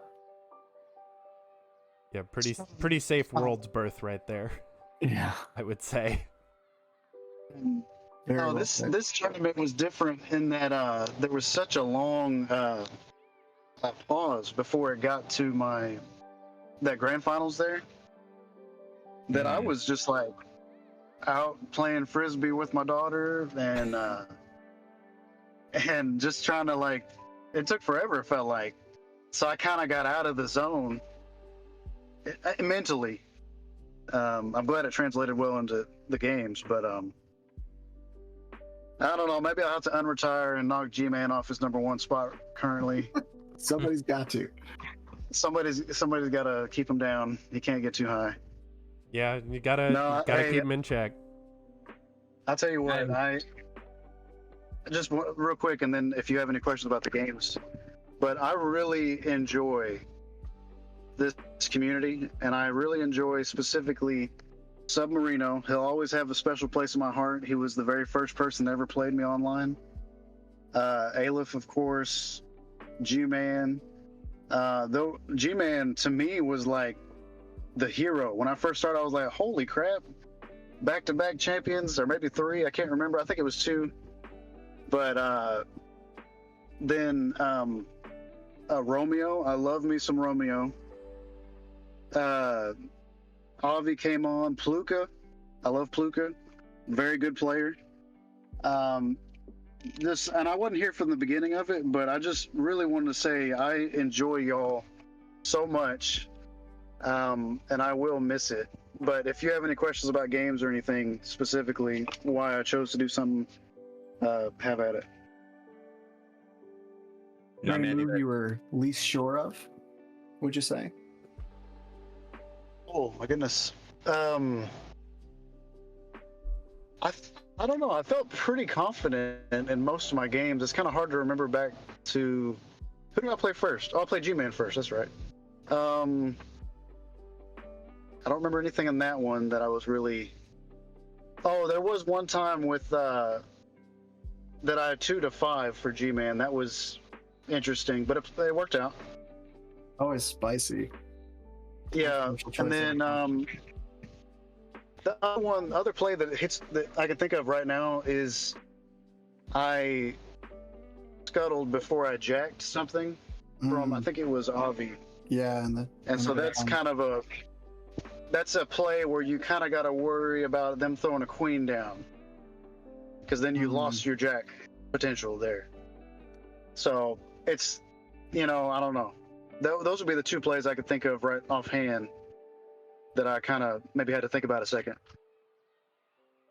Was there anything in particular for y'all, or? I was thinking of that the scuttle over jack play. Yeah, we were very interested in that, and just like, because you do have sort of an aggressive play style, and that was kind of felt like the only time you took your foot off the gas pretty much the whole set in the grand finals. Yeah, there's one of the moments I saw you had there was a time or two I think you had a 5 in hand and chose to draw rather than playing out the 5 for points. Do you remember why you might have done that? So yes, the 5 play, which is much debated, and I love the 5, but let me put that up front. But I've learned with 5s that I don't play them unless I have a queen to back it up, because if you 2 a 5, it's almost like that person lost 3 cards. Like they had the 5 already, so you 2 that and they lost that, but then they also lost the 2 that they would have got. So in my mind, the way I work it out is like it's like they lost 3, and so I don't want them to get 2'd. So I rarely play them unless I can back it up with a queen, or I mean, if it's like early game. But rarely will you see Eorgosa play a 5 on first turn. There's some rumors going around that there might be balance changes to the game where a 5 might be altered to make you discard a card as you play it and then draw a 3. Do you feel like that would also kind of change the equation of wanting to only 5 behind a queen, being worried about 2s losing even more value? My thoughts on that is it's interesting. It's not what the game had originally. And I feel like the changes we've made so far have only been changes that really kind of just made it competitive. And the 5 is still there to keep it competitive, although I understand certain people and their opinions. And we've had much heated debates about it. But yeah, discarding the 1 I would have to rethink it and have several more games to play test it and kind of get my theory on that. Cool. Well, thank you. My hope is. Do what? No, thank you. I appreciate the opinion. If you want to go on, your hope is. Yeah, no, I was. I forgot what I was going to say, but it's all right. I'm overstaying my welcome. No, you're good, man. Always welcome. You guys got any more? I just want to say congratulations. So well played. Again. That's second season tournament in a row that you've clinched. We haven't seen that in a while since G-Man did it back in, I believe it was Clubs and Diamonds of 2022. So it's a hell of an accomplishment. Very well played. You're in rare company now, Eorgosa. Being a 2-time winner at all, and then being a back-to-back winner on top of that. Very well played tournament from you, and really from everybody. We saw some absolutely ridiculous games. Taking a long ability is crazy. Yeah, it just like the level of play is so high now that it's really, really impressive. But I think that is gonna do it from us. Thanks everybody for coming and watching, and of course thank you to all the participants. Congratulations one more time to Eorgosa on the win. And we'll be back with some more Cuddle tournament play in a few months at the end of the Spades tournament, end of season tournament, and then of course early next year for the World Championship, where we'll see Eorgosa come back and maybe take another title. Who knows? Hope to see you all there. Yeah, absolutely. Until then, bye-bye. Take care, y'all.